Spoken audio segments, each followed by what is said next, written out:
It's time that objectivity was elevated as an ideal, that really recognized we need multiple sources, we need to be transparent, we need to actually document, we need to have a counterpoint. Here is a bulletin from CBS News. That also just happened to be good business, to advertise to the most people, which paid for publication. Newspapers and broadcasters had an incentive to aim for objectivity. This picture has just been transmitted by wire. In the 1950s, 60s, and 70s, television news reporting was primarily limited to the three major networks, CBS, ABC, and NBC. With only a handful of channels available for broadcast, the government issued licenses to the networks and also put regulations in place to ensure fair treatment in their coverage, like the Fairness Doctrine, enacted in 1949. The Fairness Doctrine was part of the entrance of the federal government in the regulation of access to the airwaves for television, radio. You have to have balance. And if there is a presentation of one point of view, you have to have a contrary point of view. If a public official were attacked, they had a right to reply. Good evening, I'm David Walker. And I'm Lois Hart. Now here's the news. But as cable TV grew in popularity and dozens of new channels came on the air, all viewers had to do to get a contrary point of view was change the channel, in theory. So the Fairness Doctrine was phased out by President Ronald Reagan's FCC in 1987, setting the stage for a radical transformation in the way Americans got their news. I think a lot of people now turn to the media to be reinforced in what they believe, rather than to learn something new. Minnow says cable networks like MSNBC, Fox News, and others now pursue smaller audiences on the left or the right, sometimes called narrowcasting, by leaning into opinion coverage that those viewers will agree with. Kamala Harris has a horrific track record, even worse public persona. She has different superpowers and different areas she will need to work on to appeal to voters than President Biden. Opinion media is more successful than news media, than journalism. I think it's related to this lack of curiosity, people looking to be reinforced. Also, it's more expensive. You know this. It's more expensive to actually interview people, to look at documents, to actually explore without knowing ahead of time what is your story. Being able to convert a story into something that's very simple, digestible, and maybe even outraging is more successful. It attracts attention. It's what people talk about. Breaking just now, an illegal immigrant from Ecuador arrested, apprehended, under arrest, suspected of sexually assaulting, as you said, a teenage girl in a New York City park. Recently, there's a 13-year-old girl in New York that's been raped by an illegal that's crossed into this country.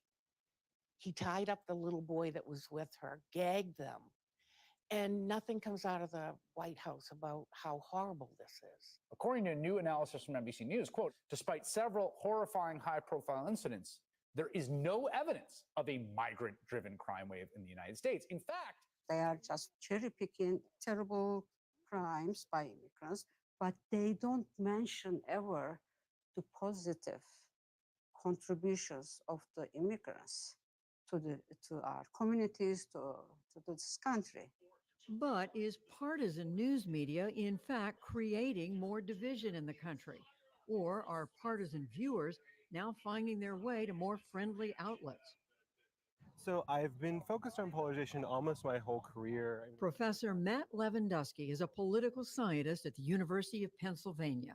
His research shows that watching certain channels does have an impact on viewers' political opinions. We showed people the kind of Fox coverage, the MSNBC coverage, or kind of the mainstream news coverage. And what we found was that people tended to move in the direction of the source, right? Especially if it was a source that was congenial to them. How do you see the role of the news media and any bias or slant in the news media in affecting the way most people think about issues? Well, there's certainly an effect. I think people who are actively involved in politics tend to be quite polarized. but the country as a whole still has room to come together, find common ground. But the factor working against that is that politicians often have an incentive to divide people. Lewandowski says both the news media and political leaders, who are often recruited from the political extremes during primaries, have played a role in deepening our divisions. Venezuela is releasing thousands of people, criminals, gang members, drug dealers, the worst. They are trying to control women's bodies quite explicitly. So if you look at studies about the kinds of people that run for Congress, they're increasingly being drawn from people who are more on the extremes rather than the middle, because the people who are in the middle sort of look out at Congress and they say, where am I going to fit in? So it's pushing people and kind of stretching them out a little bit more towards the extremes. Well, the thing is, early voting starts in September. Jerry Levasseur has felt the impact of this growing polarization in her own community and even her own family. I do have a brother who is very liberal, so we just don't talk politics at all, ever. And what about where they get their news? They would never watch Fox or Newsmax, or it's MSNBC. Right, this is how we make it in Turkey, actually. But 10 minutes down the road, Demet Aksever sees an even greater threat in the coverage coming from Fox, especially its promotion of conspiracy theories about the 2020 presidential election. The disinformation they spread it about the validity of the election results 2020 that poses a great risk to our democracy. I come from Turkey, and we lost our democracy because of the same divisions. What happens to a democracy in a situation like that? Well, democracy dies in that case. Harvard's Martha Minow says there is no easy solution to this problem. More nonprofit media funding local journalism and fighting disinformation could all help. But she remains deeply concerned about how these divisions are affecting our communities. The lack of a shared reality is a crisis in America right now.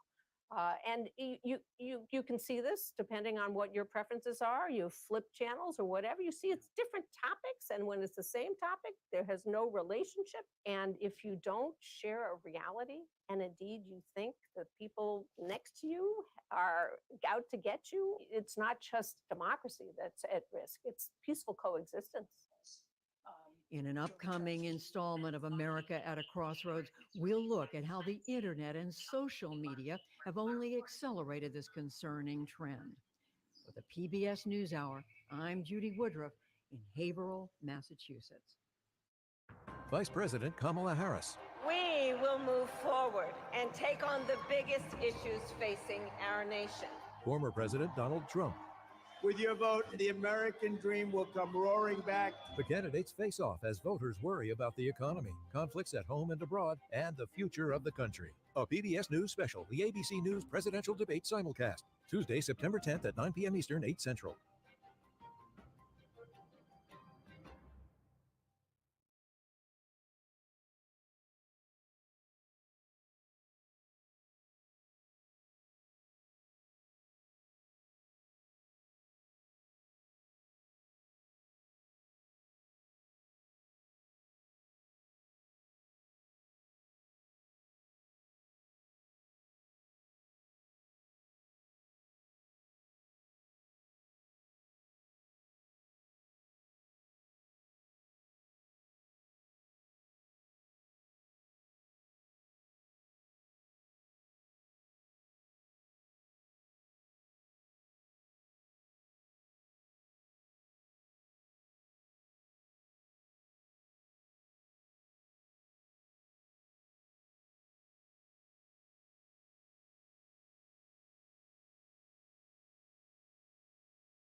This PBS News presentation is made possible by Consumer Cellular, by the Corporation for Public Broadcasting, and by contributions to your PBS station from viewers like you.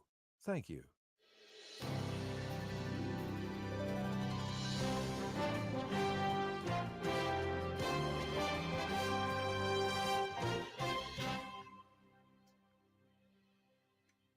Welcome to PBS News' special live coverage of the ABC News presidential debate in Philadelphia. I'm Jeff Bennett. And I'm Amna Nawaz. Tonight is a high-pressure moment for both Vice President Kamala Harris and former President Donald Trump. Polls show that the race is a coin flip, and a good performance could provide momentum for either candidate as they enter the final sprint to Election Day, now just 55 days away. This is the first and perhaps only time we will see these two candidates share a stage before the election, and the debate begins right now. And Lindsay Davis. Good evening, I'm David Muir, and thank you for joining us for tonight's ABC News presidential debate. We want to welcome viewers watching on ABC and around the world tonight. Vice President Kamala Harris and President Donald Trump are just moments away from taking the stage in this unprecedented race for president. And I'm Lindsay Davis. Tonight's meeting could be the most consequential event of their campaigns, with Election Day now less than 2 months away. For Vice President Kamala Harris, this is her first debate since President Biden withdrew from the race on July 21st. Of course, that decision followed his debate against President Donald Trump in June. Since then, this race has taken on an entirely new dynamic. And that brings us to the rules of tonight's debate. 90 minutes with 2 commercial breaks. No topics or questions have been shared with the campaigns. The candidates will have 2 minutes to answer questions, and this is the clock.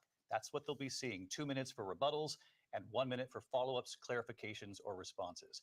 Their microphones will only be turned on when it's their turn to speak. No pre-written notes allowed.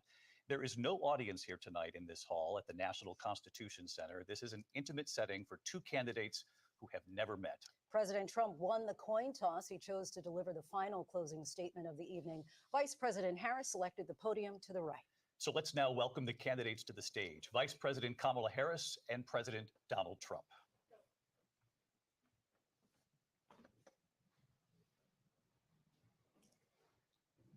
Kamala Harris. Let's have a good debate. Have fun. Thank you. Welcome to you both. It's wonderful to have you. It's an honor to have you both here tonight. Good evening. We are looking forward to a spirited and thoughtful debate. So let's get started. I want to begin tonight with the issue that voters repeatedly say is their number one issue, and that is the economy and the cost of living in this country. Vice President Harris, you and President Trump were elected 4 years ago, and your opponent on the stage here tonight often asks his supporters, are you better off than you were 4 years ago? When it comes to the economy, do you believe Americans are better off than they were 4 years ago? So I was raised as a middle-class kid, and I am actually the only person on this stage who has a plan that is about lifting up the middle class and working people of America. I believe in the ambition, the aspirations, the dreams of the American people. And that is why I imagine and have actually a plan to build what I call an opportunity economy. Because here's the thing. We know that we have a shortage of homes and housing, and the cost of housing is too expensive for far too many people. We know that young families need support to raise their children, and I intend on extending a tax cut for those families of $6,000, which is the largest child tax credit that we have given in a long time, so that those young families can afford to buy a crib, buy a car seat, buy clothes for their children. My passion, one of them, is small businesses. My mother raised my sister and me, but there was a woman who helped raise us. We call her our second mother. She was a small business owner. I love our small businesses. My plan is to give a $50,000 tax deduction to startup small businesses, knowing they are part of the backbone of America's economy. My opponent, on the other hand, his plan is to do what he has done before, which is to provide a tax cut for billionaires and big corporations, which will result in $5 trillion to America's deficit. My opponent has a plan that I call the Trump's sales tax, which would be a 20% tax on everyday goods that you rely on to get through the month. Economists have said that Trump sales tax would actually result for middle-class families in about $4,000 more a year because of his policies and his ideas about what should be the backs of middle-class people paying for tax cuts for billionaires. President Trump, I'll give you 2 minutes. First of all, I have no sales tax. That's an incorrect statement. She knows that. We're doing tariffs on other countries. Other countries are going to finally, after 75 years, pay us back for all that we've done for the world. And the tariff will be substantial in some cases. I took in billions and billions of dollars, as you know, from China. In fact, they never took the tariff off because there was so much money they can't. It would totally destroy everything that they've set out to do. They're taking in billions of dollars from China and other places. They've left the tariffs on. When I had it, I had tariffs, and yet I had no inflation. Look, we've had a terrible economy because inflation which is really known as a country buster. It breaks up countries. We have inflation like very few people have ever seen before, probably the worst in our nation's history. We were at 21%, but that's being generous because many things are 50, 60, 70, and 80% higher than they were just a few years ago. This has been a disaster for people, for the middle class, but for every class. On top of that, we have millions of people pouring into our country from prisons and jails, from mental institutions and insane asylums, and they're coming in and they're taking jobs that are occupied right now by African Americans and Hispanics, and also unions. Unions are going to be affected very soon. And you see what's happening. You see what's happening with towns throughout the United States. You look at Springfield, Ohio. You look at Aurora in Colorado. They are taking over the towns. They're taking over buildings. They're going in violently. These are the people that Xi and Biden led into our country, and they're destroying our country. They're dangerous. They're at the highest level of criminality, and we have to get them out. We have to get them out fast. I created one of the greatest economies in the history of our country. I'll do it again and even better. We are going to get to immigration and border security during this debate, but I would like to let Vice President Harris respond on the economy here. Well, I would love to. Let's talk about what Donald Trump left us. Donald Trump left us the worst unemployment since the Great Depression. Donald Trump left us the worst public health epidemic in a century. Donald Trump left us the worst attack on our democracy since the Civil War. And what we have done is clean up Donald Trump's mess. What we have done and what I intend to do is build on what we know are the aspirations and the hopes of the American people. But I'm going to tell you all in this debate tonight, you're going to hear from the same old tired playbook, a bunch of lies, grievances, and name calling. What you're going to hear tonight is a detailed and dangerous plan called Project 2025 that the former president intends on implementing if he were elected again. I believe very strongly that the American people want a president who understands the importance of bringing us together, knowing we have so much more in common than what separates us. And I pledge to you to be a president for all Americans. President Trump will give you a minute here to respond. Number one, I have nothing to do, as you know, and as she knows better than anyone, I have nothing to do with Project 2025. That's out there. I haven't read it. I don't want to read it purposely. I'm not going to read it. This was a group of people that got together. They came up with some ideas, I guess some good, some bad, but it makes no difference. I have nothing to do. Everybody knows I'm an open book. Everybody knows what I'm going to do. Cut taxes very substantially and create a great economy like I did before. We had the greatest economy. We got hit with a pandemic. And the pandemic was not since 1917, where 100 million people died, has there been anything like it. We did a phenomenal job with the pandemic. We handed them over a country where the economy and where the stock market was higher than it was before the pandemic came in. Nobody's ever seen anything like it. We made ventilators for the entire world. We got gowns, we got masks, we did things that nobody thought possible. And people give me credit for rebuilding the military. They give me credit for a lot of things, but not enough credit for the great job we did with the pandemic. But the only jobs they got were bounce back jobs. These were jobs bounced back, and it bounced back and it went to their benefit. But I was the one that created them. They know it, and so does everybody else. Vice President Harris, I'll let you respond. So Donald Trump has no plan for you. And when you look at his economic plan, it's all about tax breaks for the richest people. I am offering what I describe as an opportunity economy, and the best economists in our country, if not the world, have reviewed our relative plans for the future of America. What Goldman Sachs has said is that Donald Trump's plan would make the economy worse. Mine would strengthen the economy. What the Wharton School has said is Donald Trump's plan would actually explode the deficit. 16 Nobel laureates have described his economic plan as something that would increase inflation and by the middle of next year would invite a recession. You just have to look at where we are and where we stand on the issues. And I'd invite you to know that Donald Trump actually has no plan for you because he is more interested in defending himself than he is in looking out for you. It's just a soundbite. They gave her that to say. Look, I went to the Wharton School of Finance, and many of those professors, the top professors, think my plan is a brilliant plan. It's a great plan. It's a plan that's going to bring up our worth, our value as a country. It's going to make people want to be able to go and work and create jobs and create a lot of good, solid money for our country. And just to finish off, she doesn't have a plan. She copied Biden's plan, and it's like 4 sentences, like run, spot, run. 4 sentences that are just, oh, we'll try and lower taxes. She doesn't have a plan. Take a look at her plan. She doesn't have a plan. Mr. President, I do want to drill down on something you both brought up. The Vice President brought up your tariffs. You responded, and let's drill down on this because your plan is what she calls is essentially a national sales tax. Your proposal calls for tariffs, as you pointed out here, on foreign imports across the board. You recently said that you might double your plan, imposing tariffs up to 20% on goods coming into this country. As you know, many economists say that with tariffs at that level, costs are then passed on to the consumer. Vice President Harris has argued it'll mean higher prices on gas, food, clothing, medication, arguing it costs the typical family nearly $4,000 a year.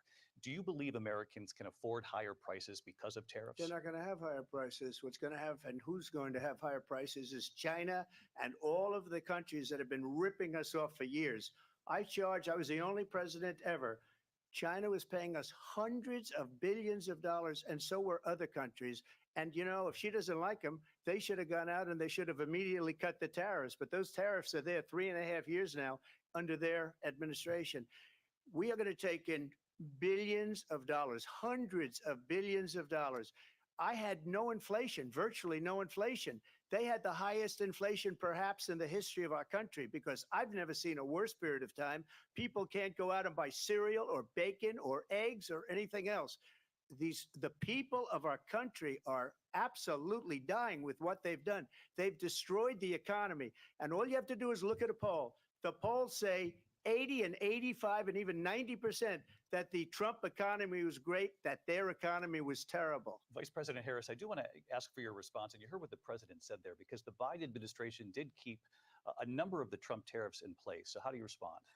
Well, let's be clear that the Trump administration resulted in a trade deficit, one of the highest we've ever seen in the history of America. He invited trade wars. You want to talk about his deal with China? What he ended up doing is under Donald Trump's presidency, he ended up selling American chips to China to help them improve and modernize their military, basically sold us out, when a policy about China should be in making sure the United States of America wins the competition for the 21st century, which means focusing on the details of what that requires, focusing on relationships with our allies, focusing on investing in American-based technology so that we win the race on AI, on quantum computing, focusing on what we need to do to support America's workforce so that we don't end up having on the short end of the stick in terms of workers' rights. But what Donald Trump did, let's talk about this, with COVID, is he actually thanked President Xi for what he did during COVID. Look at his tweet. Thank you, President Xi, exclamation point, when we know that Xi was responsible for lacking and not giving us transparency about the origins of COVID. President Trump, I'll let you respond. First of all, they bought their chips from Taiwan. We hardly make chips anymore because of philosophies like they have and policies like they have. I don't say her because she has no policy. Everything that she believed 3 years ago and 4 years ago is out the window. She's going to my philosophy now. In fact, I was going to send her a MAGA hat. She's gone to my philosophy. But if she ever got elected, she'd change it. And it will be the end of our country. She's a Marxist. Everybody knows she's a Marxist. Her father's a Marxist professor in economics, and he taught her well. But when you look at what she's done to our country, and when you look at these millions and millions of people that are pouring into our country monthly, where it's, I believe, 21 million people, not the 15 that people say, and I think it's a lot higher than the 21. That's bigger than New York State pouring in. And just look at what they're doing to our country. They're criminals. Many of these people coming in are criminals. And that's bad for our economy, too. You know, you mentioned before, we'll talk about immigration later. Well, bad immigration is the worst thing that can happen to our economy. They have, and she has, destroyed our country with policy that's insane. Almost policy that you'd say they have to hate our country. President Trump, thank you. Lindsay? I want to turn to the issue of abortion. President Trump, you've often touted that you were able to kill Roe v. Wade. Last year, you said that you were proud to be the most pro-life president in American history. Then last month, you said that your administration would be great for women and their reproductive rights. In your home state of Florida, you surprised many with regard to your 6-week abortion ban, because you initially had said that it was too short. And you said, quote, I'm going to be voting that we need more than 6 weeks. But then the very next day, you reversed course and said you would vote to support the 6-week ban. Vice President Harris says that women shouldn't trust you on the issue of abortion because you've changed your position so many times. Therefore, why should they trust you? Well, the reason I'm doing that vote is because the plan is, as you know, the vote is, they have abortion in the 9th month.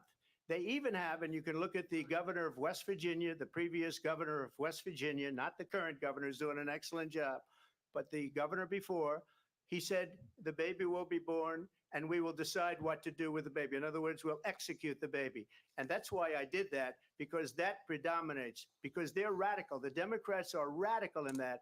And her vice presidential pick, which I think was a horrible pick, by the way, for our country, because he is really out of it. But her vice presidential pick says abortion in the 9th month is absolutely fine. He also says execution after birth. It's execution, no longer abortion, because the baby is born, is okay. And that's not okay with me, hence the vote. But what I did is something for 52 years, they've been trying to get Roe v. Wade into the states.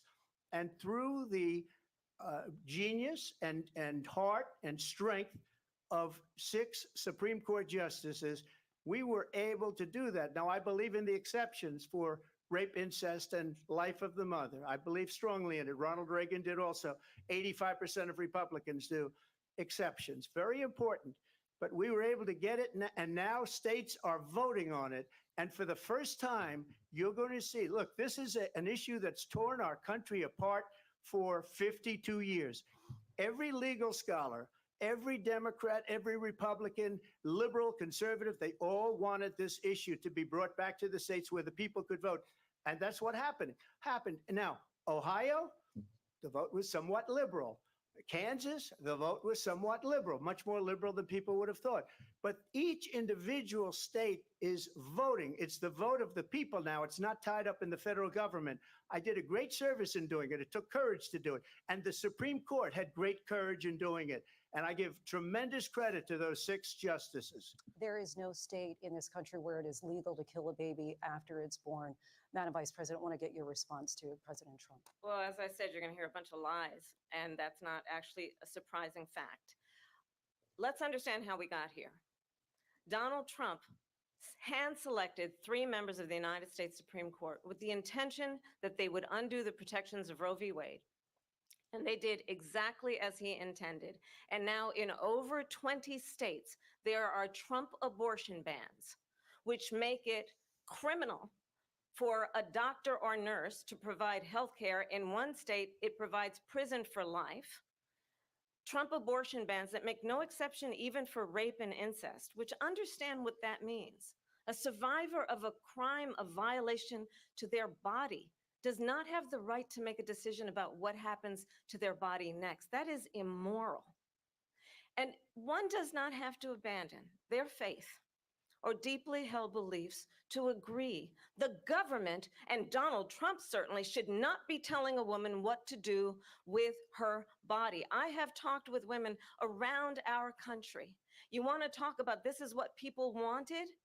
Pregnant women who want to carry a pregnancy to term, suffering from a miscarriage, being denied care in an emergency room because the healthcare providers are afraid they might go to jail, and she's bleeding out in a car in the parking lot? She didn't want that. Her husband didn't want that. A 12 or 13-year-old survivor of incest being forced to carry a pregnancy to term? They don't want that. And I pledge to you, when Congress passes a bill to put back in place the protections of Roe v. Wade, as President of the United States, I will proudly sign it into law. But understand, if Donald Trump were to be reelected, he will sign a national abortion ban. Understand, in his Project 2025, there would be a national abortion, a monitor that would be monitoring your pregnancies, your miscarriages. I think the American people believe that certain freedoms, in particular the freedom to make decisions about one's own body, should not be made by the government. Thank you, Vice President Harris. Well, there she goes again. It's a lie. I'm not signing a ban, and there's no reason to sign a ban because we've gotten what everybody wanted. Democrats, Republicans, and everybody else, and every legal scholar wanted it to be brought back into the states, and the states are voting. And it may take a little time, but for 52 years, this issue has torn our country apart, and they've wanted it back in the states. And I did something that nobody thought was possible. The states are now voting. What she says is an absolute lie. And as far as the abortion ban, no, I'm not in favor of abortion ban, but it doesn't matter because this issue has now been taken over by the states. Would you veto a national abortion ban if it came Well, to I your won't desk? have to because, again, two things. Number one, she said she'll go back to Congress. She'll never get the vote. It's impossible for her to get the vote, especially now with the 50-50 and essentially 50-50 in both Senate and the House. She's not going to get the vote. She can't get the vote. She won't even come close to it. So it's just talk. You know what it reminds me of when they said they're going to get student loans terminated, and it ended up being a total catastrophe. The student loans, and then her, I think probably her boss, if you call him a boss, he spends all his time on the beach. But look, her boss went out and said, we'll do it again. We'll do it a different way. And he went out, got rejected again by the Supreme Court. So all these students got taunted with this whole thing about this whole idea. And how unfair that would have been, part of the reason they lost, to the millions and millions of people that had to pay off their student loans. They didn't get it for free. But they were saying it's the same way that they talked about that they talk about abortion. But if I could just get a yes or no, because your running mate, J.D. Vance, has said that you would veto it if it did come to your desk. Well, I didn't discuss it with J.D. in all fairness.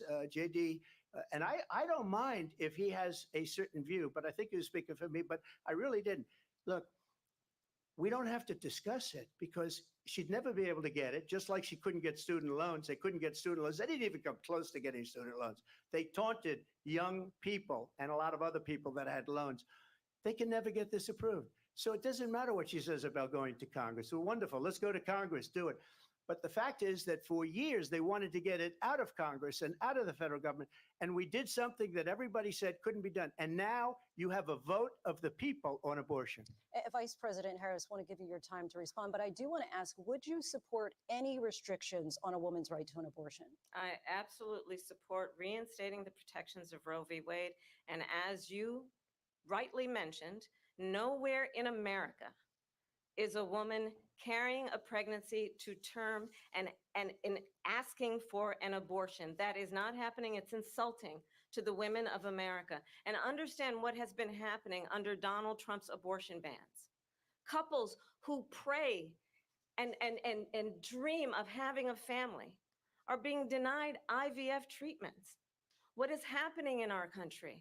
Working people, working women who are working 1 or 2 jobs, who can barely afford childcare as it is, have to travel to another state to get on a plane sitting next to strangers to go and get the health care she needs.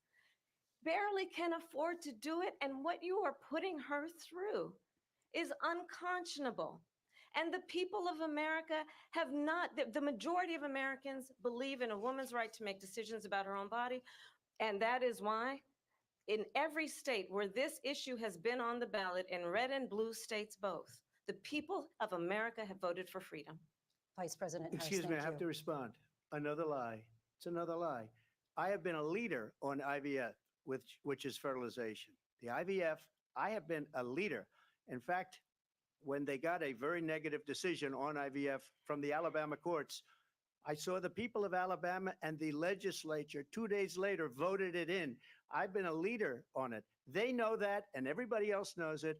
I have been a leader on fertilization, IVF.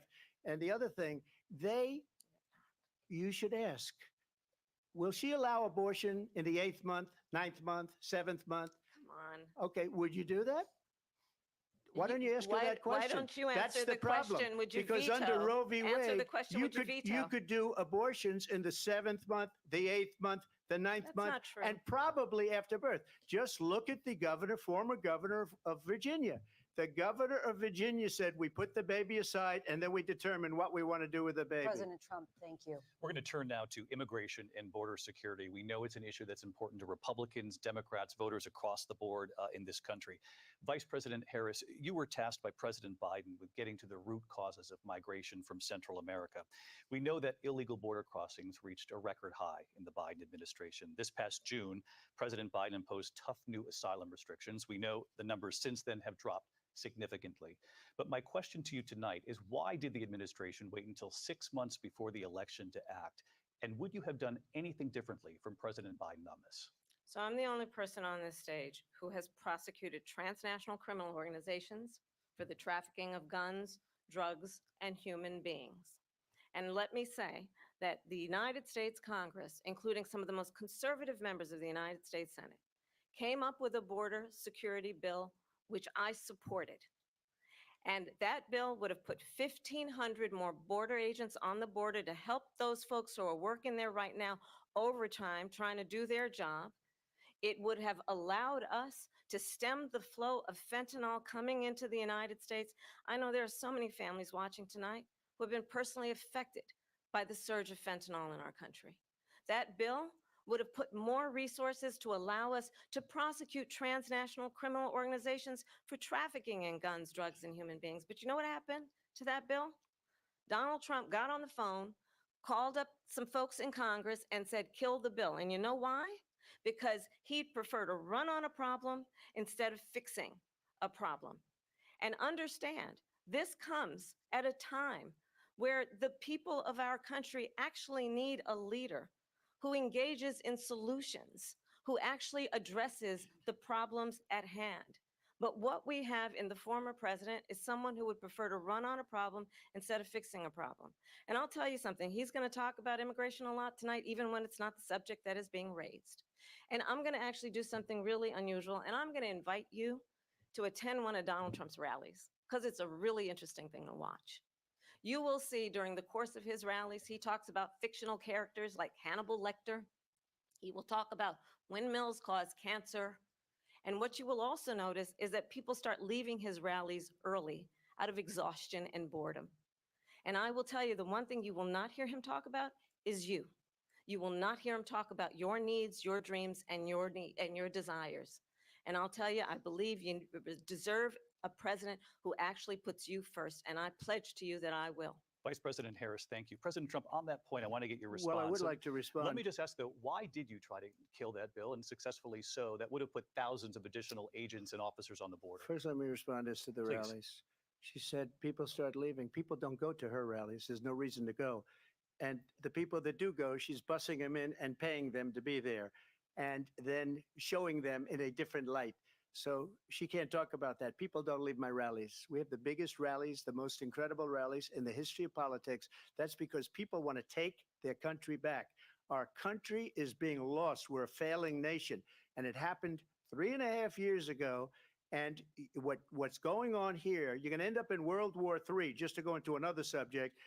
What they have done to our country by allowing these millions and millions of people to come into our country, and look at what's happening to the towns all over the United States. And a lot of towns don't want to talk. It's not going to be Aurora or Springfield. A lot of towns don't want to talk about it because they're so embarrassed by it. In Springfield, they're eating the dogs, the people that came in. They're eating the cats. They're eating the pets of the people that live there. And this is what's happening in our country, and it's a shame. As far as rallies are concerned, as far as the reason they go is they like what I say. They want to bring our country back. They want to make America great again. It's a very simple phrase, make America great again. She's destroying this country. And if she becomes president, this country doesn't have a chance of success. Not only success, we'll end up being Venezuela on steroids. I just want to clarify here. You bring up Springfield, Ohio, and ABC News did reach out to the city manager there. He told us there have been no credible reports of specific claims of pets being harmed, injured, or abused by individuals within the immigrant community. Well, All I've this, seen people on television. Let me just say here, this is the people on television say clear- my dog was taken and used for food. So maybe he said that, and maybe that's a good Yeah. thing to say for a city manager. I'm not taking this from But television. the people are I'm on taking it from television the city saying their manager. dog was eaten by the people that went there. Again, the Springfield city manager says there's no evidence of that. Vice We'll President find Harris, out. I'll let you respond to the rest of what you've heard. You talk about extreme. This is, I think, one of the reasons why in this election, I actually have the endorsement of 200 Republicans who have formerly worked with President Bush, Mitt Romney, and John McCain, including the endorsement of former Vice President Dick Cheney and Congress member Liz Cheney. And if you want to really know the inside track on who the former president is, if he didn't make it clear already, just ask people who have worked with him. His former chief of staff, a four-star general, has said he has contempt for the Constitution of the United States. His former national security advisor has said he is dangerous and unfit. His former Secretary of Defense has said the nation, the republic, would never survive another Trump term. And when we listen to this kind of rhetoric, when the issues that affect the American people are not being addressed, I think the choice is clear in this election. President Trump, I'll give you a quick minute to respond Yeah. here. Thank you. Because when I hear that, see, I'm a different kind of a person. I fired most of those people. Not so graciously. They did bad things or a bad job. I fired them. They never fired one person. They didn't fire anybody having to do with Afghanistan and the Taliban and the 13 people who's were just killed, viciously and violently killed. And I got to know the parents and the family. They didn't fire. They should have fired all those generals, all those top people, because that was one of the most incompetently handled situations anybody has ever seen. So when somebody does a bad job, I fire him. And you take a guy like Esper, he was no good, I fired him. So he writes a book. Another one writes a book, because with me, they can write books. With nobody else can they?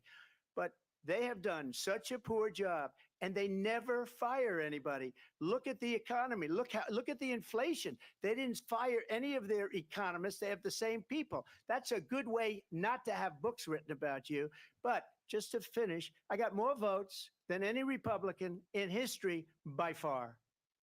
In fact, I got more votes than any president, sitting president in history by far. Let me continue on immigration. It was what you wanted to talk about earlier. So let's get back to your deportation proposal that the vice president has reacted to as well. President Trump, you call this the largest domestic deportation operation in the history of our country. You say you would use the National Guard. You say if things get out of control, you'd have no problem using the U.S. With local military. police, yes. You also said you would use local police. How would you deport 11 million undocumented immigrants? I know you believe that number is much higher. Take us through this. What does this look like? Will authorities be going door to door in this country? Yeah, it is much higher because of them. They allowed criminals, many, many millions of criminals. They allowed terrorists. They allowed common street criminals. They allowed people to come in, drug dealers, to come into our country. And they're now in the United States and told by their countries like Venezuela, don't ever come back or we're going to kill you. Do you know that crime in Venezuela and crime in countries all over the world is way down? You know why? Because they've taken their criminals off the street and they've given them to her to put into our country. And this will be one of the greatest mistakes in history for them to allow. And I think they probably did it because they think they're going to get votes, but it's not worth it because they're destroying the fabric of our country by what they've done. There's never been anything done like this at all. They've destroyed the fabric of our country. Millions of people let in, and all over the world, crime is down all over the world except here. Crime here is up and through the roof. Despite their fraudulent statements that they made, crime in this country is through the roof. And we have a new form of crime. It's called migrant crime. And it's happening at levels that nobody thought possible. President Trump, as you know, the FBI says overall violent crime is actually coming down in this country. But Vice Excuse President me, Harris, the I'll FBI give you they were defrauding statements. They didn't include the worst cities. They didn't include the cities with the worst crime. It was a fraud.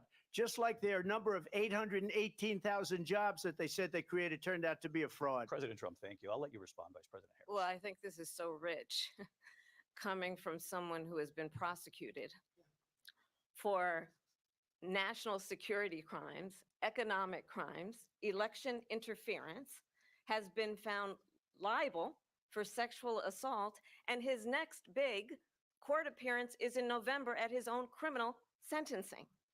And let's be clear where each person stands on the issue of what is important about respect for the rule of law and respect for law enforcement. The former vice president called for defunding federal law enforcement, 45,000 agents, get this, on the day after he was arraigned on 34 felony counts. So let's talk about what is important in this race. It is important that we move forward, that we turn the page on this same old tired rhetoric and address the needs of the American people, address what we need to do about the housing shortage, which I have a plan for, address what we must do to support our small businesses, address bringing down the price of groceries. But frankly, the American people are exhausted with this same old tired playbook. Vice President Harris, thank you. Excuse me. Every one of those cases was started by them against their political opponent. And I'm winning most of them, and I will win the rest on appeal. And you saw that with the decision that came down just recently from the Supreme Court. I'm winning most of them. But those are cases, it's called weaponization. Never happened in this country. They weaponized the Justice Department. Every one of those cases was involved with the DOJ, from Atlanta and Fani Willis to the Attorney General of New York and the DA in New York. Every one of those cases. And then they say, oh, he's a criminal. They're the ones that made them go after me. By the way, Joe Biden was found essentially guilty on the documents case. And what happened in my documents case? They said, oh, that's the toughest of them all. A complete and total victory. 2 months ago, it was thrown out. It's weaponization, and they used it, and it's never happened in this country. They used it to try and win an election. They're fake cases. President Trump, thank you. A really quick response here, Vice President Harris, on this notion of weaponization of the Justice Department. Well, let's talk about extreme and understand the context in which this election in 2024 is taking place. The United States Supreme Court recently ruled that the former president would essentially be immune from any misconduct if he were to enter the White House again. Understand, this is someone who has openly said he would terminate, I'm quoting, terminate the Constitution of the United States, that he would weaponize the Department of Justice against his political enemies. Someone who has openly expressed disdain for members of our military. Understand what it would mean if Donald Trump were back in the White House with no guardrails, because certainly we know now the court won't stop him. We know J.D. Vance is not going to stop him. It's up to the American people Vice to President stop Harris, him. thank you. Lindsay? Vice President Harris, in your last run for president. This is the one that weaponized, not me. She weaponized.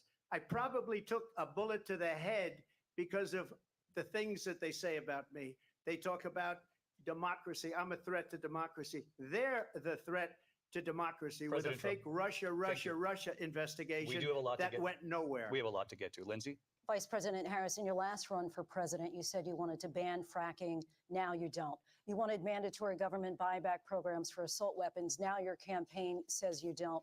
You supported decriminalizing border crossings. Now you're taking a harder line. I know you say that your values have not changed. So then why have so many of your policy positions changed?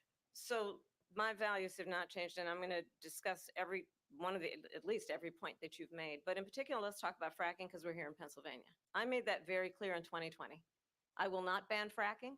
I have not banned fracking as Vice President of the United States. And in fact, I was the tie-breaking vote on the Inflation Reduction Act, which opened new leases for fracking. My position is that we have got to invest in diverse sources of energy so we reduce our reliance on foreign oil. We have had the largest increase in domestic oil production in history because of an approach that recognizes that we cannot over-rely on foreign oil. As it relates to my values, let me tell you, I grew up a middle-class kid raised by a hardworking mother who worked and saved and was able to buy our first home when I was a teenager. The values I bring to the importance of home ownership, knowing not everybody got handed $400 million on a silver platter and then filed bankruptcy 6 times, is a value that I bring to my work to say we are going to work with the private sector and home builders to increase 3 million homes, increase by 3 million homes by the end of my first term. My work that is related to having a friend when I was in high school who was sexually assaulted by her stepfather. And my focus then on protecting women and children from violent crime is based on a value that is deeply grounded in the importance of standing up for those who are most vulnerable. My work that is about protecting Social Security and Medicare is based on long-standing work that I have done, protecting seniors from scams. My values have not changed. And what is important is that there is a president who actually brings values and a perspective that is about lifting people up and not beating people down and name calling. The true measure of the leader is the leader who actually understands the strength is not in beating people down, it's in lifting people up. I intend to be that president. President Trump, your Well, response? first of all, I wasn't given $400 million. I wish I was. My father was a Brooklyn builder, Brooklyn, Queens, and a great father, and I learned a lot from him. But I was given a fraction of that, a tiny fraction, and I built it into many, many billions of dollars, many, many billions. And when people see it, they are even surprised. So we don't have to talk about that. Fracking, she's been against it for 12 years. Defund the police, she's been against that forever. She gave all that stuff up very wrongly, very horribly, and everybody's laughing at it, okay? They're all laughing at it. She gave up at least 12 and probably 14 or 15 different policies. Like, she was big on defund the police. In Minnesota, she went out, wait a minute, I'm talking now, if you don't mind, please. Does that sound familiar? She went out in Minnesota and wanted to let criminals that killed people, that burned down Minneapolis, she went out and raised money to get them out of jail. She did things that nobody would ever think of. Now she wants to do transgender operations on illegal aliens that are in prison. This is a radical left liberal that would do this. She wants to confiscate your guns, and she will never allow fracking in Pennsylvania. If she won the election, fracking in Pennsylvania will end on day one. Just to finish one thing, so important in my opinion. So I got the oil business going like nobody has ever done before. When they took over, they got rid of it, started getting rid of it, and the prices were going up the roof. They immediately let these guys go to where they were. I would have been 5 times, 4 times, 5 times higher, because you're talking about 3.5 years ago. They got it up to where I was because they had no choice, because the prices of energy were quadrupling and doubling. You saw what happened to gasoline. So they said, let's go back to Trump. But if she won the election, the day after that election, they'll go back to destroying our country, and oil will be dead. Fossil fuel will be dead. We'll go back to windmills, and we'll go back to solar, where they need a whole desert to get some energy to come out. You ever see a solar plant? By the way, I'm a big fan of solar, but they take 400, 500 acres of desert President soil. Trump, we have a These lot are of not good issues things that we for the have to get environment, to. as We're she out of time. understands. Thank you. Lindsay, thank you. We have an election in just 56 days. And I want to talk about the peaceful transfer of power, which, of course, we all know is a cornerstone of our democracy, and the role of a president in a moment of crisis. Mr. President, on January 6th, you told your supporters to march to the Capitol. You said you would be right there with them. The country and the world saw what played out at the Capitol that day, the officers coming under attack. Aides in the West Wing say you watched it unfold on television off the Oval Office. You did send out tweets, but it was more than 2 hours before you sent out that video message telling your supporters to go home. Is there anything you regret about what you did on that day? You just said a thing that isn't covered. Peacefully and patriotically, I said during my speech, not later on. Peacefully and patriotically. And nobody on the other side was killed.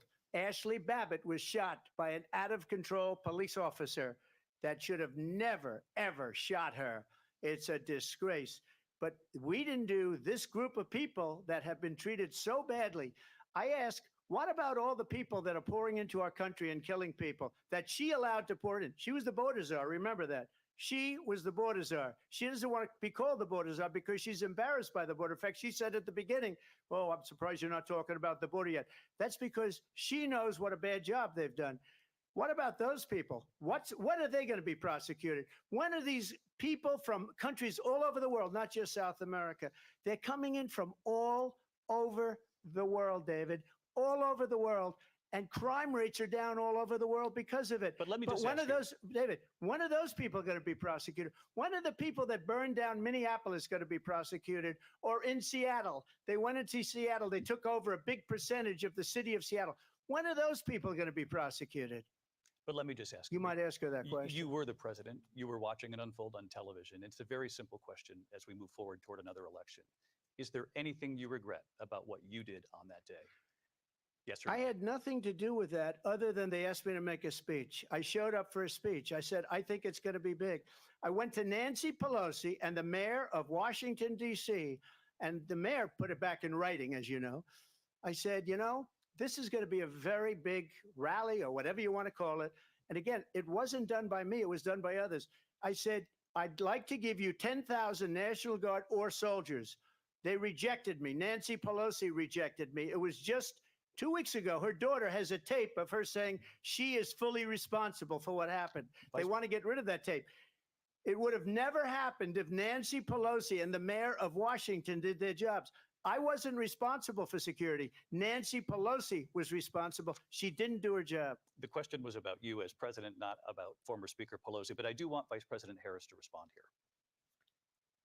I was at the Capitol on January 6th. I was the vice president-elect. I was also an acting senator. I was there. And on that day, the president of the United States incited a violent mob to attack our nation's capital, to desecrate our nation's capital. On that day, 140 law enforcement officers were injured, and some died. And understand, the former president has been indicted and impeached for exactly that reason. But this is not an isolated situation. Let's remember Charlottesville, where there was a mob of people carrying tiki torches, spewing anti-Semitic hate. And what did the president then at the time say? There were fine people on each side. Let's remember that when it came to the Proud Boys, a militia, the president said, the former president said, stand back and stand by. So for everyone watching who remembers what January 6th was, I say, we don't have to go back. Let's not go back. We're not going back. It's time to turn the page.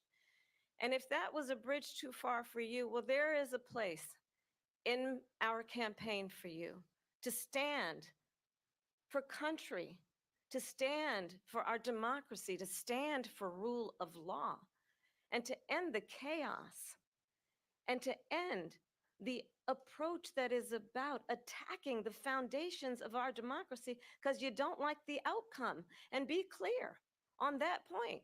Donald Trump, the candidate, has said in this election there will be a bloodbath if this and the outcome of this election is not to his liking. Let's turn the page on this. Let's not go back.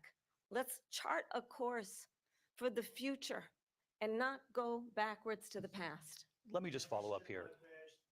It was a different term, and it was a term that related to energy because they have destroyed our energy business. That was where bloodbath was. Also, on Charlottesville, that story has been, as you would say, debunked.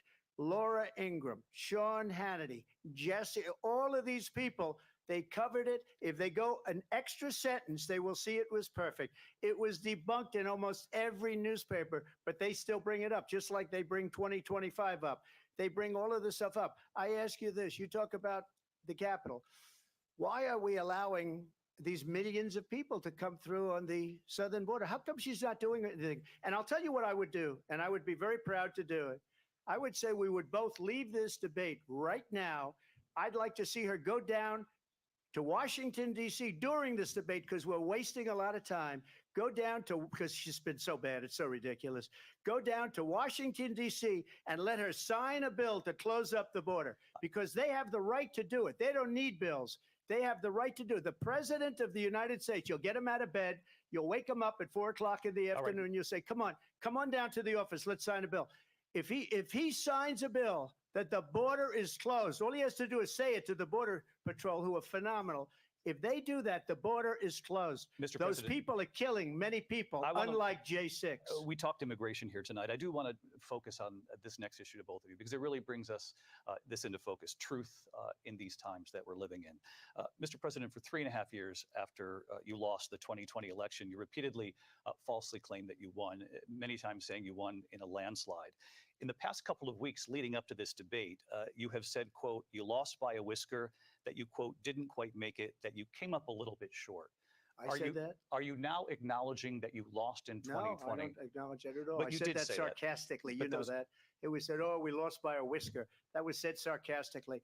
Look, there's so much proof. All you have to do is look at it. And they should have sent it back to the legislatures for approval. I got almost 75 million votes, the most votes any sitting president has ever gotten. I was told if I got 63, which was what I got in 2016, you can't be beaten. The election, people should never be thinking about an election as fraudulent. We need two things. We need walls, and we have to have it. We have to have borders, and we have to have good elections. Our elections are bad. And a lot of these illegal immigrants coming in, they're trying to get them to vote. They can't even speak English. They don't even know what country they're in practically. And these people are trying to get them to vote. And that's why they're allowing them to come into our country. I did watch all of these pieces of video. I didn't detect the sarcasm, lost by a whisker. We didn't quite make it. And we should just point out here as clarification, and you know this, you and your allies, 60 cases in front of many judges, many of them Republican. No judge looked at it. And said they said no we didn't have widespread standing. fraud. That's the other thing. They said we didn't have standing, a technicality. Can you imagine a system where a person in an election doesn't have standing? The president of the United States doesn't have standing. That's how we lost. If you look at the facts, and I'd love to have you'll do a special on it. I'll show you Georgia, and I'll show you Wisconsin, and I'll show you Pennsylvania, and I'll show you. We have so many facts and statistics, but you know what? That doesn't matter because we have to solve the problem that we have right now. That's old news. And the problem that we have right now is we have a nation in decline, and they have put it into decline. We have a nation that is dying, David. Mr. President, thank you. Vice President Harris, you heard the president there tonight. He said he didn't say that he lost by a whisker. So he still believes he did not lose the election that was won by President Biden and yourself. But I do want to ask you about something that's come up in the last couple of days. This was a post from President Trump about this upcoming election just weeks away. He said, when I win, those people who cheated, and then he lists donors, voters, election officials, he says will be prosecuted to the fullest extent of the law, which will include long-term prison sentences. One of your campaign's top lawyers responded saying, we won't let Donald Trump intimidate us. We won't let him suppress the vote. Is that what you believe he's trying to do here? Donald Trump was fired by 81 million people. So let's be clear about that. And clearly he is having a very difficult time processing that. But we cannot afford to have a president of the United States who attempts, as he did in the past, to upend the will of the voters in a free and fair election. And I'm going to tell you that I have traveled the world as Vice President of the United States, and world leaders are laughing at Donald Trump. I have talked with military leaders, some of whom worked with you, and they say you're a disgrace. And when you then talk in this way in a presidential debate and deny what over and over again are court cases you have lost because you did, in fact, lose that election, it leads one to believe that perhaps we do not have in the candidate to my right the temperament or the ability to not be confused about fact.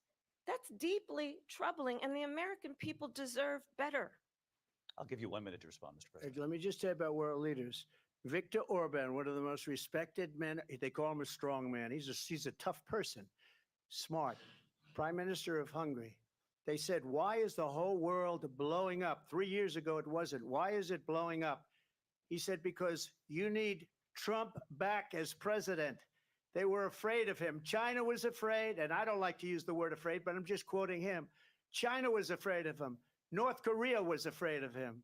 Look at what's going on with North Korea, by the way. He said Russia was afraid of him. I ended the Nord Stream 2 pipeline, and Biden put it back on day one, but he ended the XL pipeline. The XL pipeline in our country, he ended that. But he let the Russians build a pipeline going all over Europe and heading into Germany, the biggest pipeline in the world. Look, Viktor Orban said it. He said the most respected, most feared person is Donald Trump. We had no problems when Trump was president. But when this weak, pathetic man that you saw at a debate just a few months ago, that if he weren't in that debate, he'd be running instead of her. She got no votes. He got 14 million votes. What you did, you talk about a threat to democracy. He got 14 million votes, and they threw him out of office. And you know what? I'll give you a little secret. He hates her. He can't stand her. But he got 14 million votes. They threw him out. She got 0 votes. And when she ran, she was the first one to leave because she failed. And now she's running. I don't understand it, but I'm okay with it because your time is I think up. we're Thank going to you. do very well. We've got a lot more to get to. Turning now Yes. to the Israel-Hamas war and the hostages who are still being held, Americans among them. Vice President Harris, in December, you said, quote, Israel has a right to defend itself, but you added, quote, it matters how, saying international humanitarian law must be respected. Israel must do more to protect innocent civilians. You said that 9 months ago. Now an estimated 40,000 Palestinians are dead. Nearly 100 hostages remain. Just last week, Prime Minister Benjamin Netanyahu said there's not a deal in the making. President Biden has not been able to break through the stalemate. How would you do it? Well, let's understand how we got here. On October 7, Hamas, a terrorist organization, slaughtered 1,200 Israelis. Many of them young people who were simply attending a concert. Women were horribly raped. And so absolutely, I said then, I say now, Israel has a right to defend itself. We would. And how it does so matters, because it is also true, far too many innocent Palestinians have been killed. Children, mothers. What we know is that this war must end. It must end immediately, and the way it will end is we need a ceasefire deal and we need the hostages out. And so we will continue to work around the clock on that. Work around the clock, also understanding that we must chart a course for a two-state solution. And in that solution, there must be security for the Israeli people and Israel, and in equal measure for the Palestinians. But the one thing I will assure you always, I will always give Israel the ability to defend itself, in particular as it relates to Iran and any threat that Iran and its proxies pose to Israel. But we must have a two-state solution where we can rebuild Gaza, where the Palestinians have security, self-determination, and the dignity they so rightly deserve. President Trump, how would you negotiate with Netanyahu and also Hamas in order to get the hostages out and prevent the killing of more innocent civilians in Gaza? If I were president, it would have never started. If I were president, Russia would have never, ever, I know Putin very well, he would have never, and there was no threat of it either, by the way, for 4 years, have gone into Ukraine and killed millions of people when you add it up, far worse than people understand what's going on over there. But when she mentions about Israel, all of a sudden, she hates Israel. She wouldn't even meet with Netanyahu when he went to Congress to make a very important speech. She refused to be there because she was at a sorority party of hers. She wanted to go to the sorority party. She hates Israel. If she's president, I believe that Israel will not exist within 2 years from now. And I've been pretty good at predictions, and I hope I'm wrong about that one. She hates Israel. At the same time, in her own way, she hates the Arab population because the whole place is going to get blown up. Arabs, Jewish people, Israel will be gone. It would have never happened. Iran was broke under Donald Trump. Now Iran has $300 billion because they took off all the sanctions that I had. Iran had no money for Hamas or Hezbollah or any of the 28 different spheres of terror. And they are spheres of terror, horrible terror. They had no money. It was a big story, and you know it. You covered it very well, actually. They had no money for terror. They were broke. Now they're a rich nation. And now what they're doing is they're spreading that money around. Look at what's happening with the Houthis and Yemen. Look at what's going on in the Middle East. This would have never happened. I will get that settled and fast, and I'll get the war with Ukraine and Russia ended. If I'm president-elect, I'll get it done before even becoming president. Vice President Harris, he says you hate Israel. That's absolutely not true. I have my entire career and life supported Israel and the Israeli people. He knows that. He's trying to, again, divide and distract from the reality, which is it is very well known that Donald Trump is weak and wrong on national security and foreign policy. It is well known that he admires dictators, wants to be a dictator on day one, according to himself. It is well known that he said of Putin that he can do whatever the hell he wants and go into Ukraine. It is well known that he said when Russia went into Ukraine, it was brilliant. It is well known he exchanged love letters with Kim Jong-un. And it is absolutely well known that these dictators and autocrats are rooting for you to be president again because they're so clear. They can manipulate you with flattery and favors. And that is why so many military leaders who you have worked with have told me you are a disgrace. That is why we understand that we have to have a president who is not consistently weak and wrong on Vice national President security, Harris. including the importance of upholding and respecting in highest regard our military. Vice President Harris, thank you. And she's the one that caused it, that's weak on national security by allowing every nation last month for the year, 168 different countries sending people into our country. Their crime rates are way down.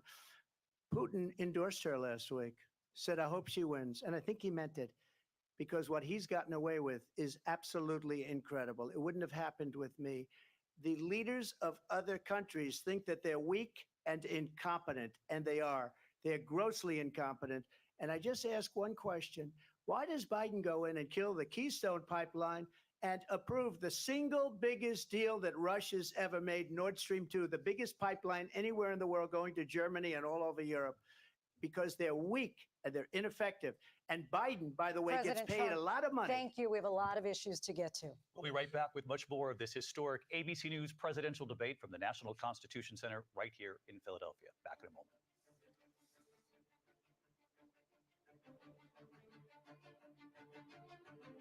The ABC News presidential debate will continue after this.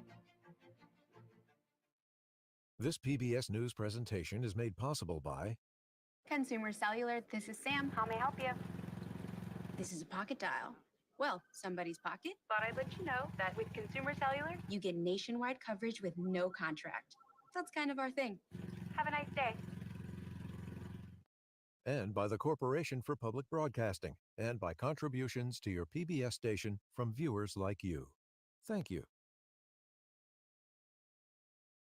There's so much divisiveness in this country. Heightened tensions. You just have to choose a side. You automatically have to hate the other side. Deep divisions. It does get heated. We have big fights. And a stark choice. We will make America great again. We are not going back. Judy Woodruff brings together citizens from across the spectrum. Crossroads, a conversation with America, September 23rd at 9/8 Central.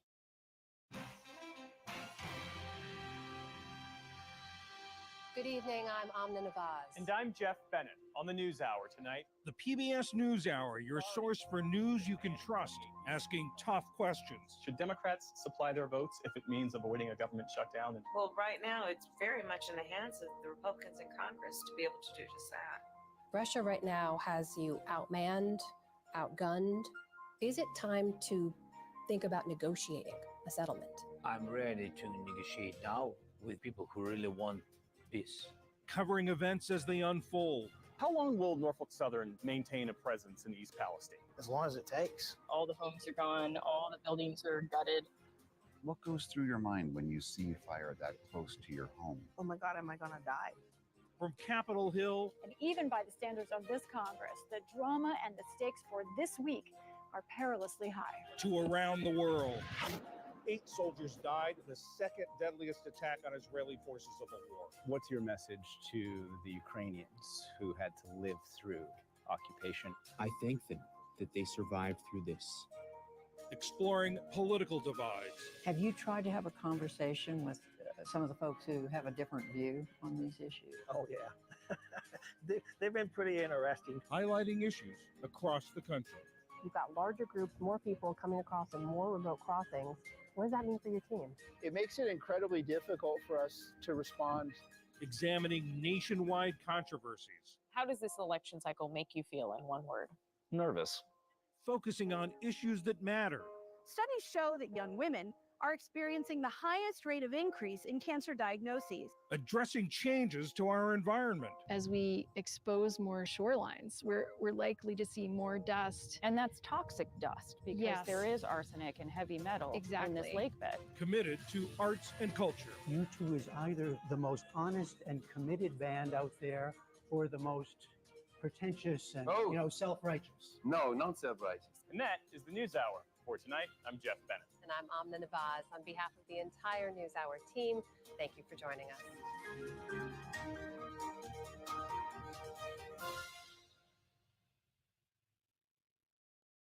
It shows us something between what you see and what you don't see.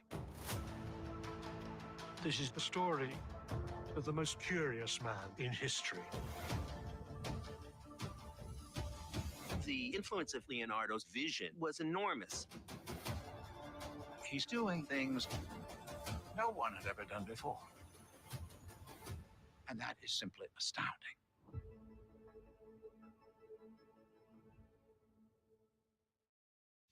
Coming this fall. It is a stunning and historic development. This is a brand new presidential race.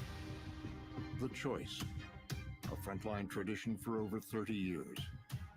Critics have declared it richly detailed, completely riveting, and perspective on events that don't succumb to the news cycle.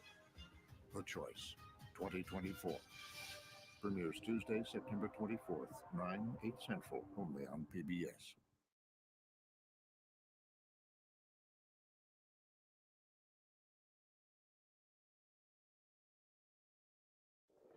From the National Constitution Center in Philadelphia, Pennsylvania. Here again, David Muir and Lindsay Davis. Welcome back to this historic ABC News presidential debate tonight. We're going to continue here, and I want to turn to the war in Ukraine. We're now 2.5 years into this conflict. Mr. President, it has been the position of the Biden administration that we must defend Ukraine from Russia, from Vladimir Putin, to defend their sovereignty, their democracy, that it's in America's best interest to do so, arguing that if Putin wins, he may be emboldened to move even further into other countries. You have said you would solve this war in 24 hours. You said so just before the break tonight. How exactly would you do that? And I want to ask you a very simple question tonight. Do you want Ukraine to win this war?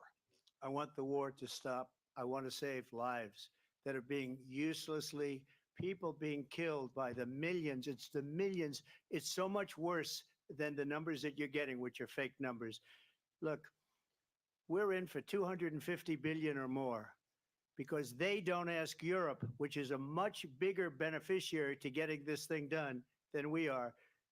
they're in for $150 billion less because Biden and you don't have the courage to ask Europe like I did with NATO. They paid billions and billions, hundreds of billions of dollars when I said, either you pay up or we're not going to protect you anymore. So that's maybe one of the reasons they don't like me as much as they like weak people. But you take a look at what's happening. We're in for 250 to 275 billion. They're into 100 to 150. They should be forced to equalize. With that being said, I want to get the war settled. I know Zelensky very well, and I know Putin very well. I have a good relationship, and they respect your president, okay? They respect me. They don't respect Biden. How would you respect him? Why? For what reason? He hasn't even made a phone call in 2 years to Putin, hasn't spoken to anybody. They don't even try and get it. That is a war that's dying to be settled. I will get it settled before I even become president. If I win, when I'm president-elect, and what I'll do is I'll speak to one, I'll speak to the other, I'll get them together. That war would have never happened. And in fact, when I saw Putin after I left, unfortunately left because our country has gone to hell. But after I left, when I saw him building up soldiers, he did it after I left. I said, oh, he must be negotiating. It must be a good, strong point of negotiation. Well, it wasn't, because Biden had no idea how to talk to him. He had no idea how to stop it. And now you have millions of people dead, and it's only getting worse, and it could lead to World War III. Don't kid yourself, David. We're playing with World War III, and we have a president that we don't even know if he's, where is our president? We don't even know if he's a president. And just to clarify they here. threw him out of a campaign like a dog. We don't even know. Is he our president? But we have a president, Mr. President, that doesn't know he's alive. Your time is up. Just to clarify in the question, do you believe it's in the U.S. best interest for Ukraine to win this war, yes or no? I think it's the U.S. best interest to get this war finished and just get it done. All right. Negotiate a deal, because we have to stop all of these human lives from being destroyed. I want to take this to Vice President Harris. I want to get your thoughts on support for Ukraine in this moment, but also as Commander-in-Chief, if elected, how would you deal with Vladimir Putin, and would it be any different from what we're seeing from President Biden? Well, first of all, it's important to remind the former president, you're not running against Joe Biden, you're running against me. I believe the reason that Donald Trump says that this war would be over within 24 hours is because he would just give it up. And that's not who we are as Americans. Let's understand what happened here. I actually met with Zelensky a few days before Russia invaded, tried through force to change territorial boundaries, to defy one of the most important international rules and norms, which is the importance of sovereignty and territorial integrity. And I met with President Zelensky. I shared with him American intelligence about how he could defend himself. Days later, I went to NATO's eastern flank, to Poland and Romania. And through the work that I and others did, we brought 50 countries together to support Ukraine in its righteous defense. And because of our support, because of the air defense, the ammunition, the artillery, the javelins, the Abrams tanks that we have provided, Ukraine stands as an independent and free country. If Donald Trump were president, Putin would be sitting in Kyiv right now. And understand what that would mean, because Putin's agenda is not just about Ukraine. Understand why the European allies and our NATO allies are so thankful that you are no longer president, and that we understand the importance of the greatest military alliance the world has ever known, which is NATO, and what we have done to preserve the ability of Zelensky and the Ukrainians to fight for their independence. Otherwise, Putin would be sitting in Kyiv with his eyes on the rest of Europe, starting with Poland. And why don't you tell the 800,000 Polish Americans right here in Pennsylvania how quickly you would give up for the sake of favor and what you think is a friendship with what is known to be a dictator who would eat you for lunch. Vice President Harris, thank you. We've heard from both of you on Ukraine tonight. Afghanistan came up in the last hour.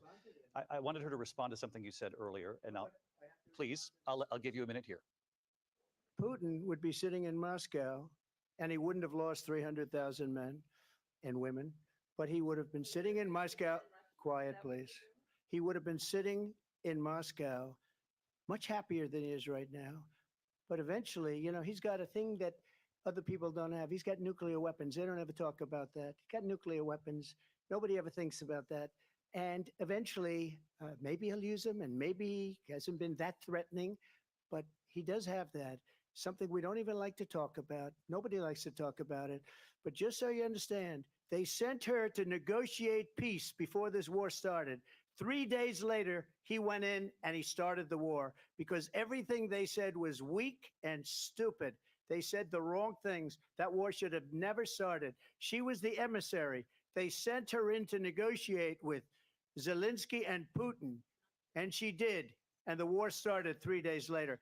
And that's the kind of talent we have with her. She's worse than Biden. In my opinion, I think he's the worst president in the history of our country. She goes down as the worst vice president in the history of our country. But let me tell you something.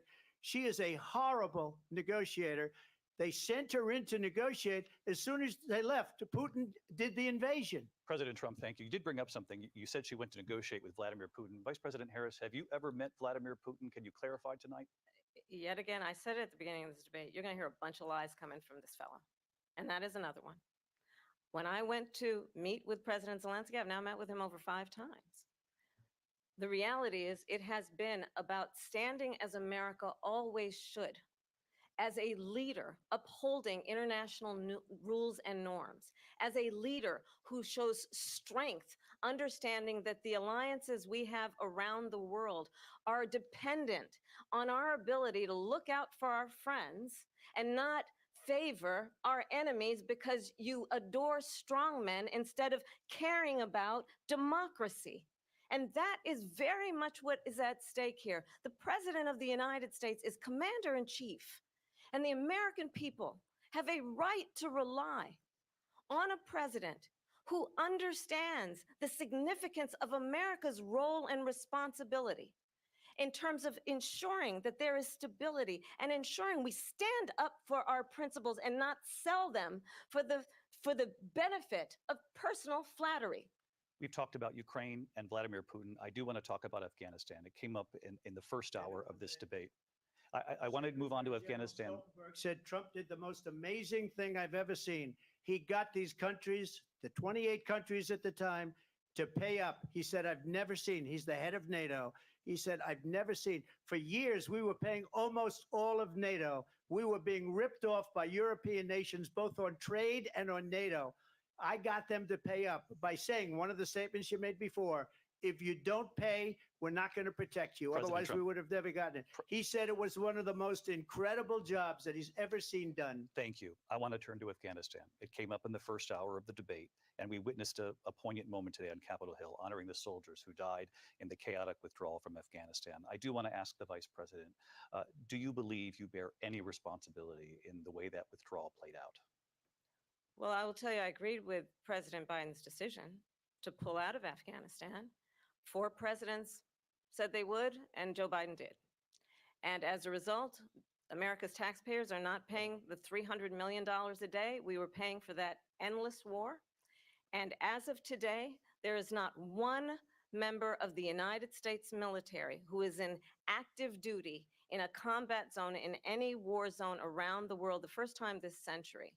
But let's understand how we got to where we are. Donald Trump, when he was president, negotiated one of the weakest deals you can imagine. He calls himself a deal maker. Even his national security advisor said it was a weak, terrible deal. And here's how it went down. He bypassed the Afghan government. He negotiated directly with a terrorist organization called the Taliban. The negotiation involved the Taliban getting 5,000 Taliban terrorists released. And get this, and the president at the time invited the Taliban to Camp David, a place of storied significance for us as Americans, a place where we honor the importance of American diplomacy, where we invite and receive respected world leaders.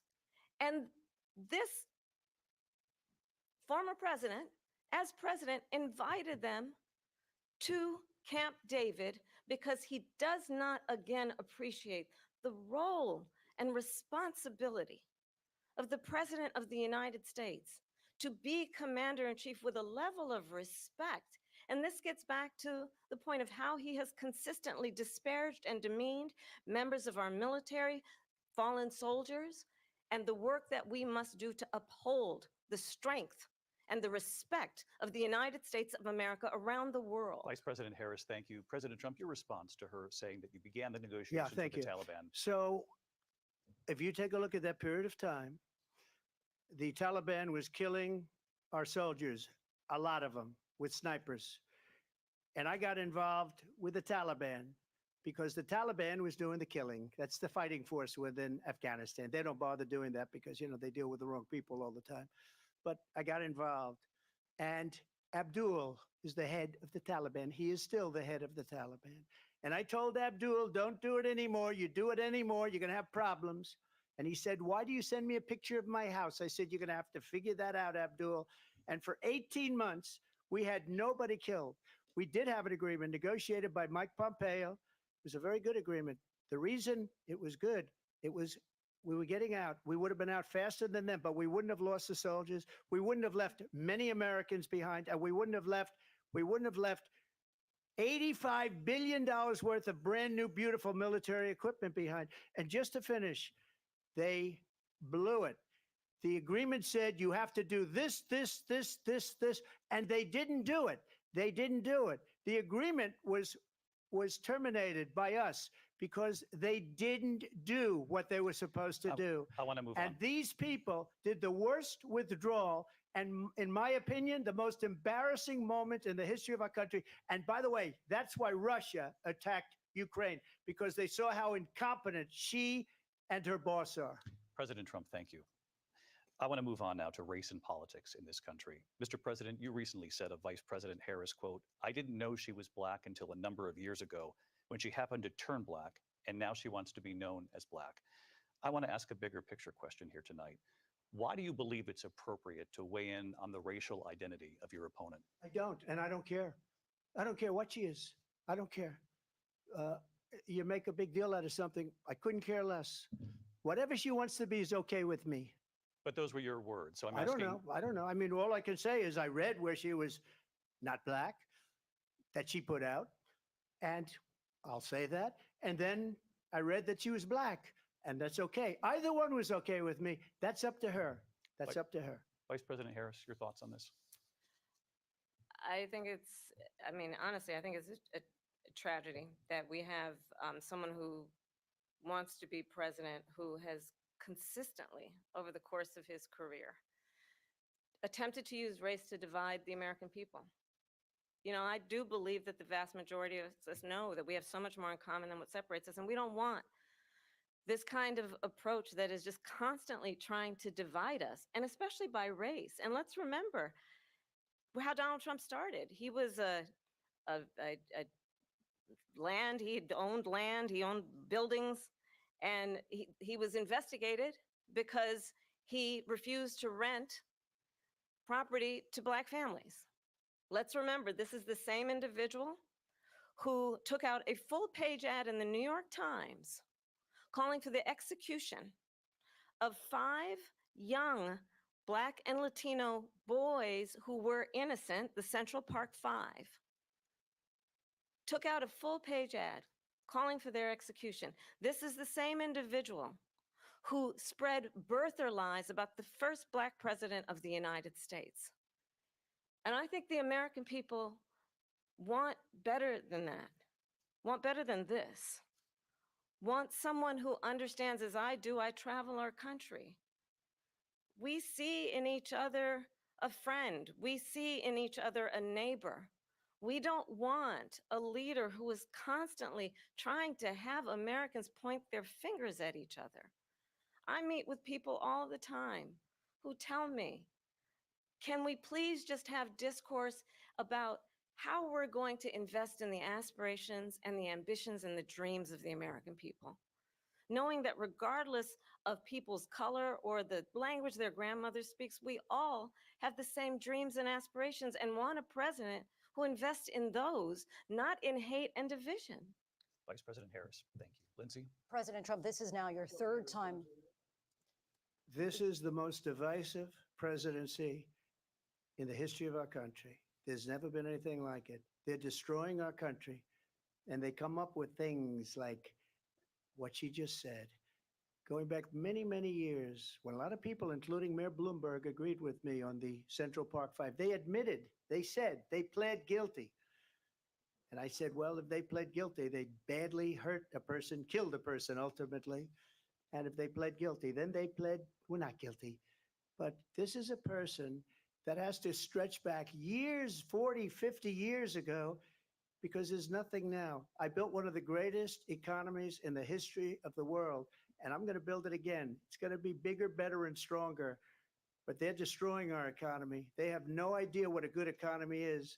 Their oil policies, every single policy. And remember this, she is Biden. You know, she's trying to get away from Biden. I don't know the gentleman, she says. She is Biden. The worst inflation we've ever had, a horrible economy because inflation has made it so bad, and she can't get away with that. Thank you. Your time is up. I want to respond to that, though. I want to just respond briefly. Clearly, I am not Joe Biden, and I am certainly not Donald Trump. And what I do offer is a new generation of leadership for our country, one who believes in what is possible, one who brings a sense of optimism about what we can do instead of always disparaging the American people. I believe in what we can do to strengthen our small businesses, which is why I have a plan. Let's talk about our plans and let's compare the plans. I have a plan to give startup businesses $50,000 tax deduction to pursue their ambitions, their innovation, their ideas, their hard work. I have a plan, $6,000 for young families for the first year of your child's life to help you in that most critical stage of your child's development. I have a plan that is about allowing people to be able to pursue what has been fleeting in terms of the American dream by offering a help with down payment of $25,000 down payment assistance for first-time home buyers. That's the kind of conversation, I believe, David, that people really want tonight, as opposed to a conversation that is constantly about belittling and name-calling. Let's turn the page Vice President and move Harris, forward. thank you. Let's turn to policy. President Let's Trump, turn back we to have policy. to move on. President Trump. Let's turn to policy, She has please. a plan to defund the police. She has a plan to confiscate everybody's gun. President Trump, she we has do a have to plan move to on to not other allow issues. fracking in Pennsylvania or anywhere else. Okay. That's Thank you, what Mr. her plan is until just recently. I just need Lindsay, to go ahead. respond No, because Trump, the President former Trump. president has said No, I'm something sorry. twice that I need to No, respond to. I'm sorry. We're I gonna just need to move on, respond Vice one President time Harris. to what he has President said Trump, this is multiple now times. your Yes. third time running for president. You have long vowed to repeal and replace the Affordable Care Act, also known as Obamacare. You have failed to accomplish that. You now say you're going to keep Obamacare, quote, unless we can do something much better. Last month, you said, quote, we're working on it. So tonight, 9 years after you first started running, do you have a plan, and can you tell us what it is? Obamacare was lousy health care, always was. It's not very good today. And what I said, that if we come up with something, and we are working on things, we're going to do it and we're going to replace it. But remember this, I inherited Obamacare because Democrats wouldn't change it. They wouldn't vote for it. They were unanimous. They wouldn't vote to change it. If they would have done that, we would have had a much better plan than Obamacare. But the Democrats came up, they wouldn't vote for it. I had a choice to make when I was president.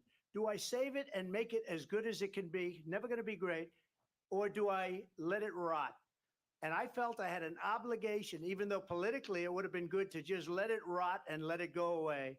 I decided, and I told my people, the top people, and they're very good people. I have a lot of good people in that administration. We read about the bad ones. We had some real bad ones too, and so do they. They have really bad ones. The difference is they don't get rid of them. But let me just explain. I had a choice to make. Do I save it and make it as good as it can be, or do I let it rot? And I saved it. I did the right thing. But it's still never going to be great, and it's too expensive for people. And what we will do is we're looking at different plans. If we can come up with a plan that's going to cost our people, our population, less money and be better health care than Obamacare, then I would absolutely do it. But until then, I'd run it as good as it can be run. So just a yes or no, you still do not have a plan. I have concepts of a plan. I'm not president right now. But if we come up with something, I would only change it if we come up with something that's better and less expensive. And there are concepts and options we have to do that. And you'll be hearing about it in the not too distant future. Vice President Harris, in 2017, you supported Bernie Sanders' proposal to do away with private insurance and create a government-run healthcare system. 2 years later, you proposed a plan that included a private insurance option. What is your plan today? Well, first of all, I absolutely support, and over the last 4 years as vice president, private healthcare options. But what we need to do is maintain and grow the Affordable Care Act. But I'll get to that, Lindsay. I just need to respond to a previous point that the former president has made. I've made very clear my position on fracking. And then this business about taking everyone's guns away. Tim Walz and I are both gun owners. We're not taking anybody's guns away. So stop with the continuous lying about this stuff.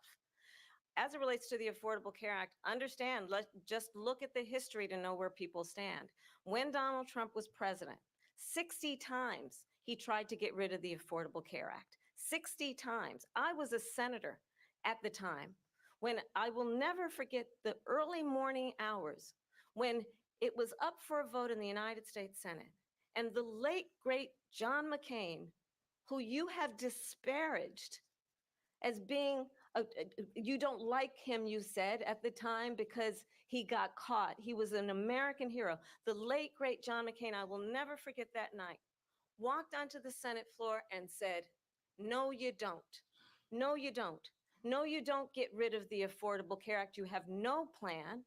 And what the Affordable Care Act has done is eliminate the ability of insurance companies to deny people with pre-existing conditions. I don't have to tell the people watching tonight, you remember what that was like? Remember when an insurance company could deny if a child had asthma, if someone was a breast cancer survivor, if a grandparent had diabetes? And thankfully, as I've been vice president and we over the last 4 years have strengthened the Affordable Care Act, we have allowed for the first time Medicare to negotiate drug prices on behalf of you, the American people. Donald Trump said he was going to allow Medicare to negotiate drug prices. He never did. We did. And now we have capped the cost of insulin at $35 a month. Since I've been vice president, we have capped the cost of prescription medication for seniors at $2,000 a year. And when I am president, we will do that for all people, understanding that the value I bring to this is that access to health care should be a right and not just a privilege of those who can afford it. And the plan has to be to strengthen the Affordable Care Act, not get rid of it. Vice Past President prologue Harris, thank in terms you. of where Donald Trump stands on that. I want to move to an issue that's important for a lot She made of a mistake. At number one, John McCain fought Obamacare for 10 years. But it wasn't only him. It were all of the Democrats that kept it going. And you know what? We can do much better than Obamacare, much less money. But she won't improve private insurance for people, private medical insurance. That's another thing she doesn't want to get. People are paying privately for insurance that have worked hard and made money, and they want to have private. She wants everybody to be on government insurance where you wait 6 months for an operation that you need immediately. President Trump, thank you. We have another issue that we'd like to get to that's important for a number of Americans, in particular younger voters, and that's climate change. President Trump, with regard to the environment, you say that we have to have clean air and clean water. Vice President Harris, you call climate change an existential threat. The question to you both tonight is, what would you do to fight climate change? And Vice President Harris, we'll start with you. 1 minute for you each. Well, the former president had said that climate change is a hoax. And what we know is that it is very real. You ask anyone who lives in a state who has experienced these extreme weather occurrences, who now is either being denied home insurance or it's being jacked up. You ask anybody who has been the victim of what that means in terms of losing their home, having nowhere to go. We know that we can actually deal with this issue. The young people of America care deeply about this issue. And I am proud that as vice president over the last 4 years, we have invested $1 trillion in a clean energy economy, while we have also increased domestic gas production to historic levels. We have created over 800,000 new manufacturing jobs while I have been vice president. We have invested in clean energy to the point that we are opening up factories around the world. Donald Trump said he was going to create manufacturing jobs. He lost manufacturing jobs. And I'm also proud to have the endorsement of the United Auto Workers and Sean Fain, who also know that part of building a clean energy economy includes investing in American-made products, American automobiles. It includes growing what we can do around American manufacturing and opening up auto plants, not closing them like happened under Donald Trump. Vice President Harris, thank you. That didn't happen under Donald Trump. Let me just tell you, they lost 10,000 manufacturing jobs this last month. It's going, they're all leaving. They're building big auto plants in Mexico, in many cases owned by China. They're building these massive plants, and they think they're going to sell their cars into the United States because of these people. What they have given to China is unbelievable. But we're not going to let that. We'll put tariffs on those cars so they can't come into our country, because they will kill the United Auto Workers and any auto worker, whether it's in Detroit or South Carolina or any other place. What they've done to business and manufacturing in this country is horrible. We have nothing because they refuse. You know, Biden doesn't go after people because supposedly China paid him millions of dollars. He's afraid to do it. Between him and his son, they get all this money from Ukraine. They get all this money from all of these different countries. And then you wonder, why is he so loyal to this one, that one, Ukraine, China? Why is he? Why did he get $3.5 million from the mayor of Moscow's wife? Why did she pay him $3.5 million? This is a crooked administration, and they're selling our country down the tubes. President Trump, thank you. Thank you. We'll be right back with closing statements from both of our candidates. An historic night, this ABC News presidential debate from Philadelphia. Back in a moment.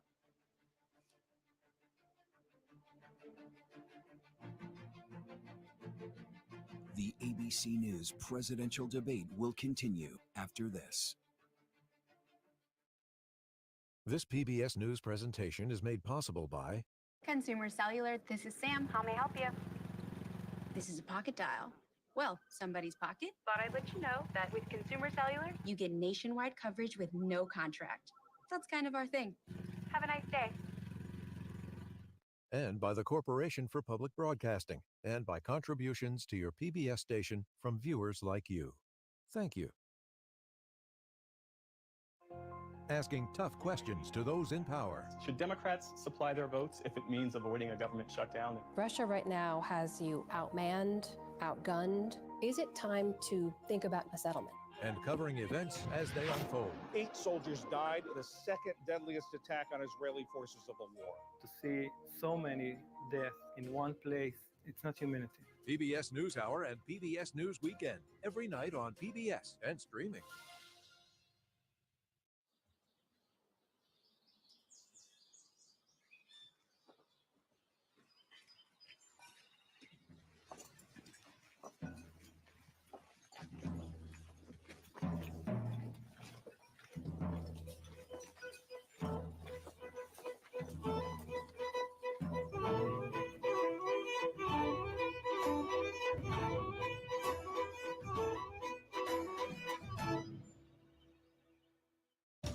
No cameras, no witnesses. That's convenient.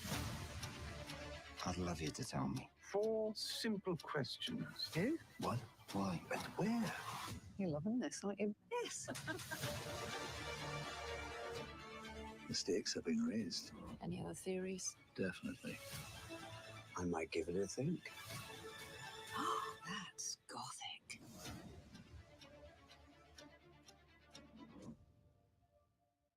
Welcome to the Yokohama Delta. This is nature at its absolute finest. This is crazy. This is a battle.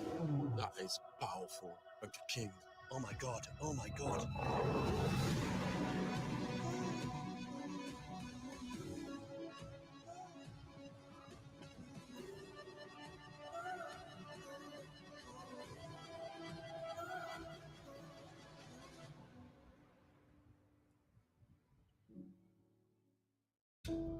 In the beginning, there have always been those of us looking for stories.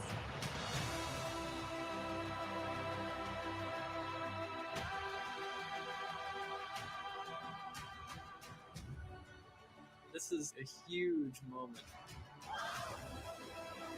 I feel like there's nothing around that can stop me.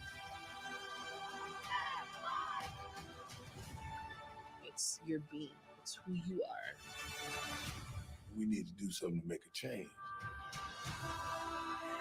I know that there are people like you out there. We need to have a voice. It's what you do next that matters. You start to discover a deeper part of yourself. My whole world changed instantly.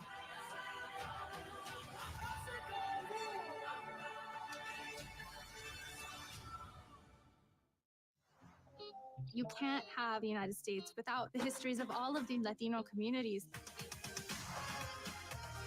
Connection to culture is so important. I move and feel in my traditions and my stories. We do what we love with respect and loyalty. We have changed U.S. history. Sí, se puede.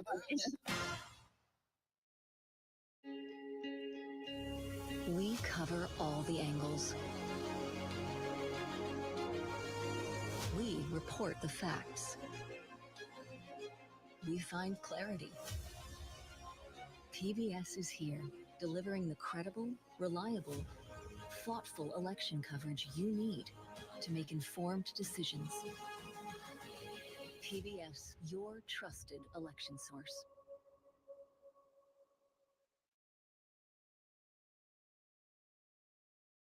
Live from the National Constitution Center in Philadelphia, Pennsylvania. Here again, David Muir and Lindsay Davis. Welcome back tonight. The time has come for closing statements, and Vice President Harris, we begin with you. So I think you've heard tonight two very different visions for our country. One that is focused on the future, and the other that is focused on the past, and an attempt to take us backward. But we're not going back. And I do believe that the American people know we all have so much more in common than what separates us. And we can chart a new way forward. And a vision of that includes having a plan, understanding the aspirations, the dreams, the hopes, the ambition of the American people, which is why I intend to create an opportunity economy, investing in small businesses, in new families, in what we can do around protecting seniors, what we can do that is about giving hardworking folks a break and bringing down the cost of living. I believe in what we can do together that is about sustaining America's standing in the world and ensuring that we have the respect that we so rightly deserve, including respecting our military and ensuring we have the most lethal fighting force in the world. I will be a president that will protect our fundamental rights and freedoms, including the right of a woman to make decisions about her own body and not have her government tell her what to do. I'll tell you, I started my career as a prosecutor. I was a DA, I was an attorney general, a United States senator, and now vice president. I've only had one client, the people. And I'll tell you, as a prosecutor, I never asked a victim or a witness, are you a Republican or a Democrat? The only thing I ever asked them, are you okay? And that's the kind of president we need right now. Someone who cares about you and is not putting themselves first. I intend to be a president for all Americans and focus on what we can do over the next 10 and 20 years to build back up our country by investing right now in you, the American people. Vice President Harris, thank you. President Trump? So she just started by saying she's going to do this, she's going to do that, she's going to do all these wonderful things. Why hasn't she done it? She's been there for 3.5 years.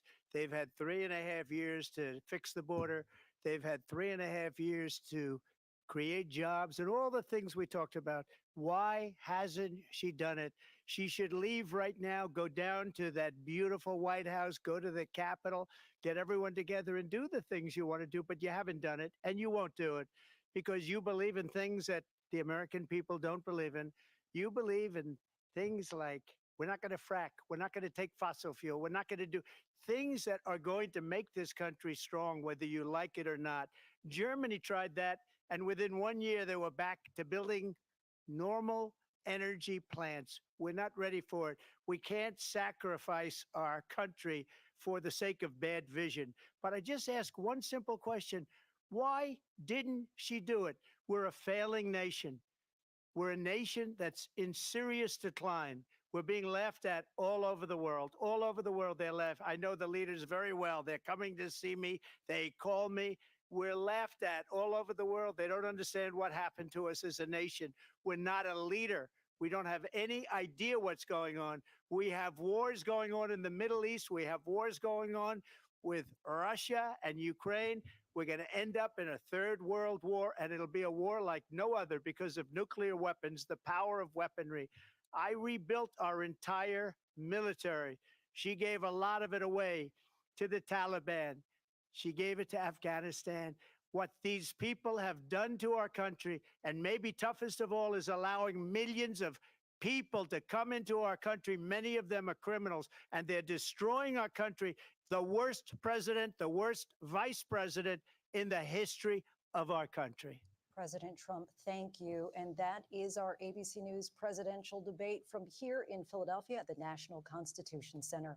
I'm Lindsay Davis. And I'm David Muir. Thank you for watching here in the U.S. and all over the world, and from all of us here at ABC News. Good night. And that is the end of the first presidential debate between these two candidates, Vice President Kamala Harris and former President Donald Trump. Also likely the only debate we will see in between these two candidates. We have been watching alongside our full team of analysts and, of course, each of our reporters who covers the campaigns. Laura Barone-Lopez has been reporting on the Harris campaign and Lisa Desjardins on the Trump campaign. I want to begin with you two before we turn to everyone else here. And let's just get your quick takeaways. The candidates' work here is over now. The surrogates and the campaigns take over. What are you hearing from them in terms of how they saw the debate and their takeaways? Laura? Well, Harris's campaign is feeling really good about this debate. They feel as though they did a number of things that she wanted to do going in, which was goad him, and she did that on quite a few fronts. She did that on abortion. She did that on election denialism, and they said also that in the first hour of the debate, 71% of the grassroots donations that they were getting were from women. So they feel as though some of her strongest moments were when she was going after him on abortion and when she was talking about those personal stories of women who were having miscarriages and unable to get the care that they needed. And they also said that based on the undecided voters that they were tracking live during the debate, that the campaign was tracking, that another strong moment for her was her response when Donald Trump was questioned about her Black identity and her saying that racism is a pattern for him and that America doesn't want this anymore, as well as her response to him on election denialism and January 6th. They said that that ranked really well with the undecided voters. Lisa, we knew that the Harris strategy was going to be to try to goad President Trump to going off script. What's the Trump campaign saying about some The of those Trump moments? campaign knew that too. Former President Trump knew that. I will tell you, I have not heard from my Trump campaign sources, some of whom usually do text me back in situations like this. So that's a sign. The Trump campaign did put out an official statement declaring that Trump was the winner of this debate. There's been a lot of response when I posted that on social media, people saying they don't see it that way. But let's talk about other Republicans in Congress. I just got this from a Republican Senate source. They want to take back the Senate. They are very much in reach of doing that. Wrote me, I was in pain watching it. Imagine what Nikki could have done, talking about Nikki Haley. Trump just took the bait and missed the argument. When Vice President Harris talked about, for example, Wharton economists from his alma mater criticizing his economic plan, and then the size of his crowds really got under his skin, and you could see his tone and demeanor changing. Now, what Republicans in Capitol Hill thinks really probably doesn't matter. What matters is undecided voters. And we've been following voters throughout this campaign. We talked about it during the last debate. One of them, Zach Horn from Pennsylvania, Republican undecided voter, texted me this. He said, I've been moving toward Harris. Tonight's debate further confirmed that move toward Harris. He said, I am looking for someone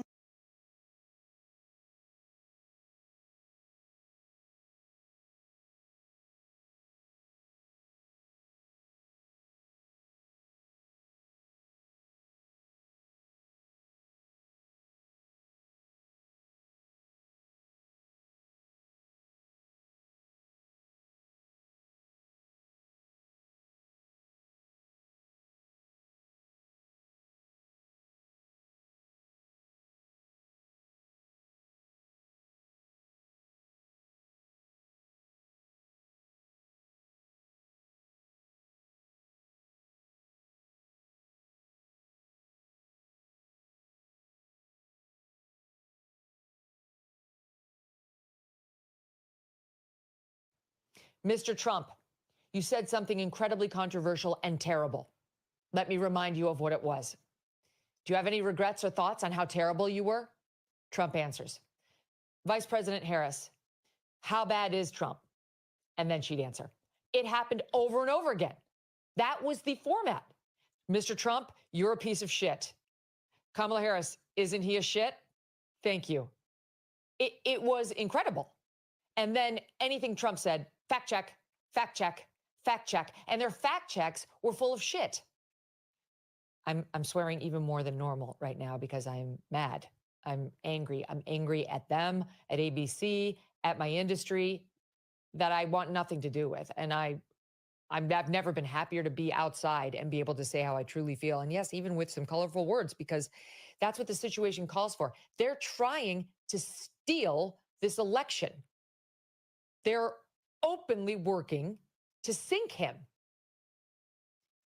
I think it was so bad, their bias against him and toward her, that it's going to backfire. I actually think the American public is going to see through this, and there's probably going to be some empathy for Trump. No fair-minded person could think anything other than that they were in the tank for him, and it was 3 against 1 on that stage tonight. Joining me to discuss it, Emily Jashinsky, DC correspondent for Unheard, and Rich Lowry, editor-in-chief of National Review. I've never seen anything like it, Rich. I've never seen anything quite so biased at the presidential debate level. Well, it continues a theme of this race, right? They've been completely in the tank for Kamala Harris, and the moderators on the debate stage were completely in the tank for Kamala Harris. And you knew where the night was going when we got the first fact check when Trump was talking about abortion and was talking about, he misspoke in this instance. He got it right later when he said the West Virginia governor, he meant the former Virginia governor, had talked about you can have abortions after birth, right? And he didn't say any state has abortions after birth. He just said the governor had said this, which is a correct statement. And then he's fact checked by saying, oh, Mr. Trump, there's no state in America that has abortion after 9 months. Actually, there are a few instances in Minnesota. He was correct about that as well. But this is the point. The fact check was incorrect, right? And this is why debate moderators shouldn't fact check. You know, the CNN moderators did not fact check, because what you think the fact is in that moment may be subjective, you may be wrong, and you're tilting the playing field. And certainly to fact check one candidate and never fact check the other. She did the Charlottesville lie, the both sides are fine people lie, no fact check. She did the bloodbath lie. He clearly didn't mean that, you know, that the country is going to be, there are going to be riots in the street if he's not elected. It was an economic statement, no fact check. So the moderators were a disgrace. It's one of the reasons Trump seemed on defensive a lot of the night. One was he took a lot of bait from Kamala Harris that he didn't need to. The other was the horrendous moderation. Agree. He took bait he shouldn't have taken. He was defending himself on the pandemic. He was on his heels instead of going on offense and pivoting off of the bad point for him onto something that was more offensive. That was a tactical error by him. But I do want to just spend a minute on this fact check you just mentioned. Here it is. Here's the moment we're referring to where Lindsey Davis helpfully fact checked Trump on this abortion claim. They have abortion in the 9th month. They even have, and you can look at the governor of West Virginia, the previous governor of West Virginia, not the current governor, who's doing an excellent job, but the governor before, he said the baby will be born and we will decide what to do with the baby. In other words, we'll execute the baby. There is no state in this country where it is legal to kill a baby after it's born. Okay, that's not true. And maybe she can use the word kill. It's not like somebody's sticking a knife in the dead baby, in the live baby as it's dying, Emily. But you and I both know that in places like Minnesota and elsewhere, if you are trying to abort a baby in the 9th month or otherwise, and it's born instead of dying in the mother's womb, they will let that baby sit on the table and die. And Trump's claim, though Rich is right, he said at first West Virginia, later he corrected himself to Virginia. Their former governor, Ralph Northam, said this on camera, admitted to this. Here is the soundbite. If a mother is in labor, I can tell you exactly what would happen. The infant would be delivered. The infant would be kept comfortable. The infant would be resuscitated if that's what the mother and the family desired. And then a discussion would ensue between the physicians and the mother. So I'll give you one other. Roger Severino, he's with the Heritage Foundation, tweeting out the following. Harris, and as it turns out, Lindsay Davis is dead wrong. Some babies do survive abortions and can be saved, but are denied life-saving treatment, including under Tim Walz's watch. Harris even voted against the Born Alive Abortion Survivors Protection Act that would have defended the lives of these babies, their right to live once born. Unconscionable. Trump didn't say any of that, okay? He tried. But the nerve of this moderator to inject herself into it without any of this.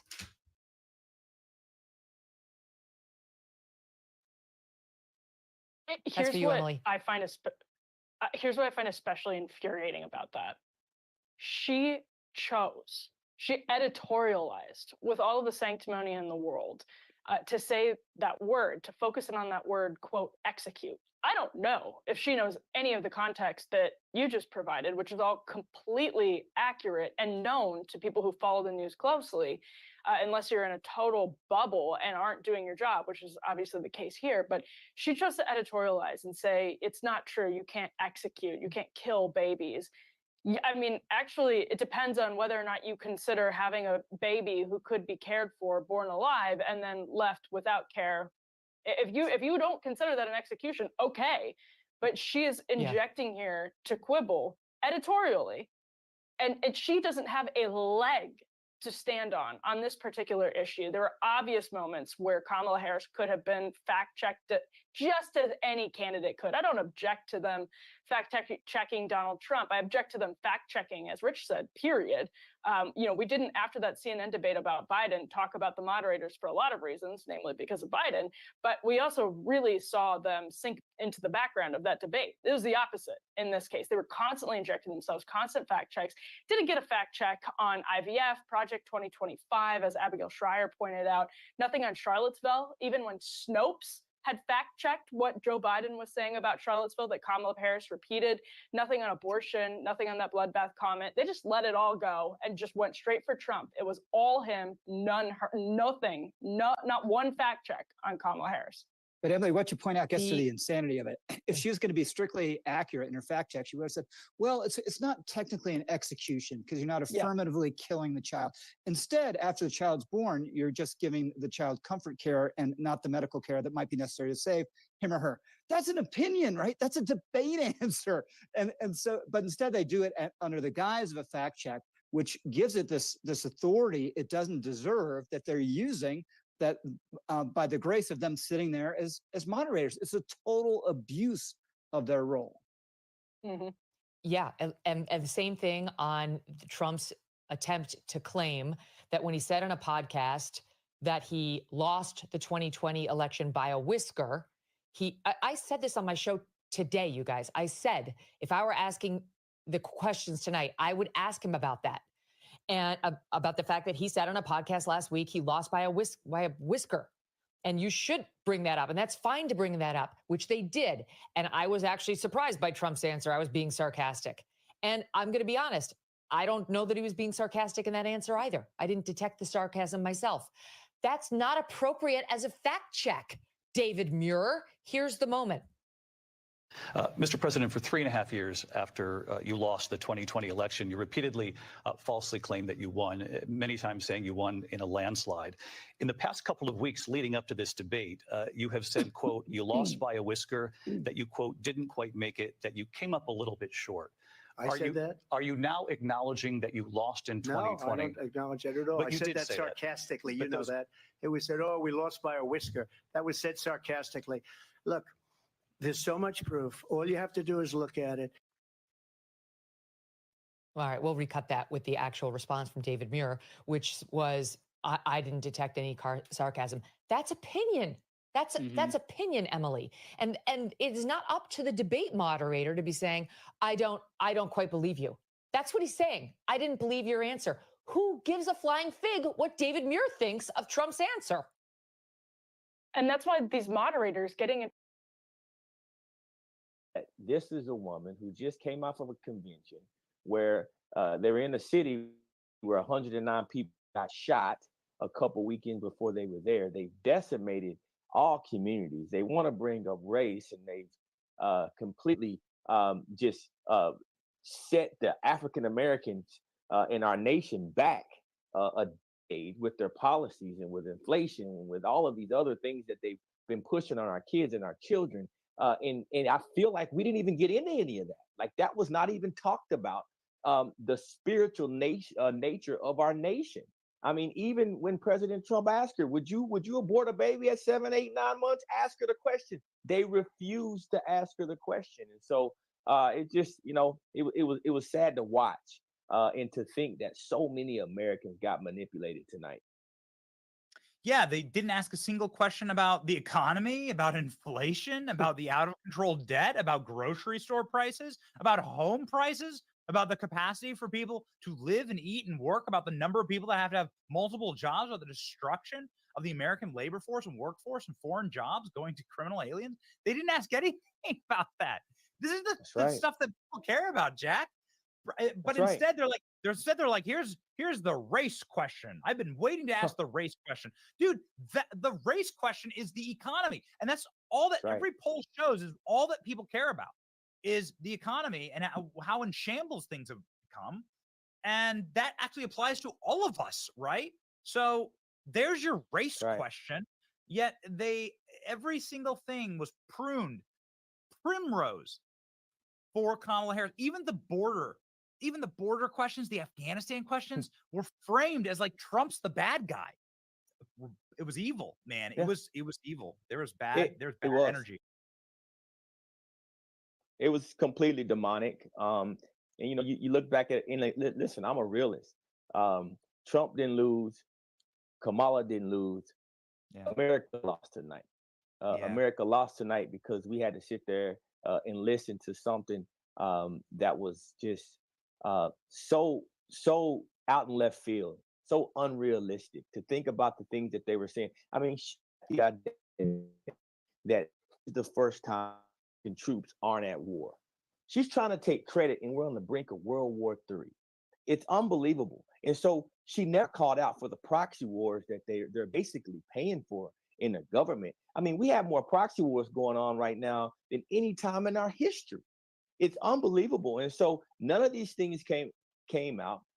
These moderators just consistently tried to pin Trump against a wall. Every time he said a comment, they try to throw out a fact check.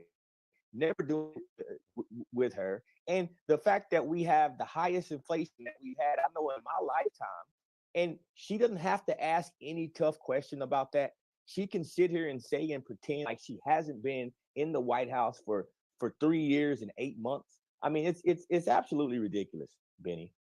So, Jack, you certainly know how to deliver a hit and take a hit in football, on the field, in life, and in what you do day to day.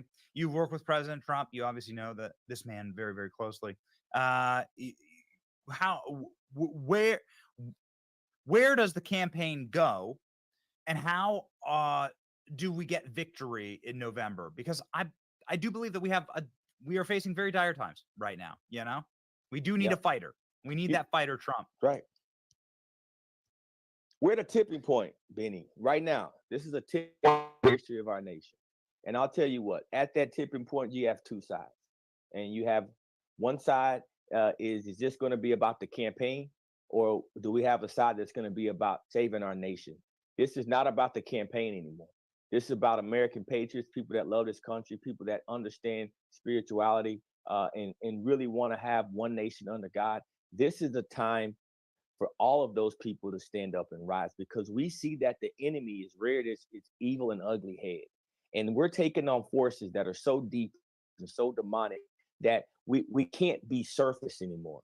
The surface days are over. We can't take what we see on TV. We can't listen to the ABCs and the CNNs and let them manipulate the minds of the people. We've got to be willing to pay a price. We've got to be willing to sacrifice to have our friends, our neighbors, and our family members get mad at us and disappointed in us and not like what we say. we've got to have those hard conversations that might cost us our job, might cost us our career, might force us to make a career change. That is how important this election is right now. Wix If this lady is gives you elected the president freedom of the to United tell your States, you will not story. be able to recognize this country in 2 to 3 years. And we have to But we also spoke understand that as Americans. You're talking about a woman who is going to push nothing but DEI policies. She's going to do nothing. I mean, think about it. She wants to spend millions of dollars to make transgender. For example, talking about Viktor Orban, repeating that story about Abdul, the Taliban leader. These were some moments that really, at the RNC, for example, they really captured the fact that 13 American servicemen and women were killed under the Biden administration's watch. And it felt like Trump was trying to capture something like that, but wasn't able to do so in a coherent sort of way. Yeah, I think these are all points that are well made, Yalda. The dog eating thing, and that's just weird. And if you'd read a paper before he got here, he would know that the local authorities in Springfield, Ohio, were completely rejecting the notion that that had taken place. The charge being that Haitian immigrants were stealing people's pets and eating them. So yeah, that's a moment, isn't it? We'll see that on Insta, on TikTok. The youth, what we're talking about. That in terms of moments, I thought she did well in terms of stagecraft. She did well from the off when she came onto stage. I think he was not of a mind to shake hands. He didn't with Biden last time round, but she, strode over towards him straight back, and he wasn't going to escape. So I think that showed initiative, strength. She would argue in terms of how it looked physically. I'm going to drag you over here. I think J.D. Vance is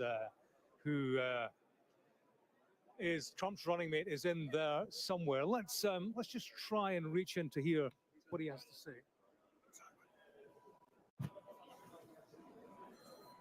Well, his debate opponent, I will say one thing for, she had a pulse unlike his opponent a few months ago, so there was that big difference. But look, I think what we revealed here is that Kamala Harris is a candidate of platitudes. There's no substance. There's no ability for her to talk about how her record lowered grocery prices or housing prices, because her policy raised housing prices and raised grocery prices for Americans. So I think what we saw was Donald Trump. He was crisp, he was clear, he had a real vision for what to do to take this country forward. He also has a record that he's proud of. And the biggest difference between Kamala Harris and Donald Trump is they both have records. Donald Trump's proud of his, Kamala Harris is ashamed of hers, and rightfully so. What's he got tonight?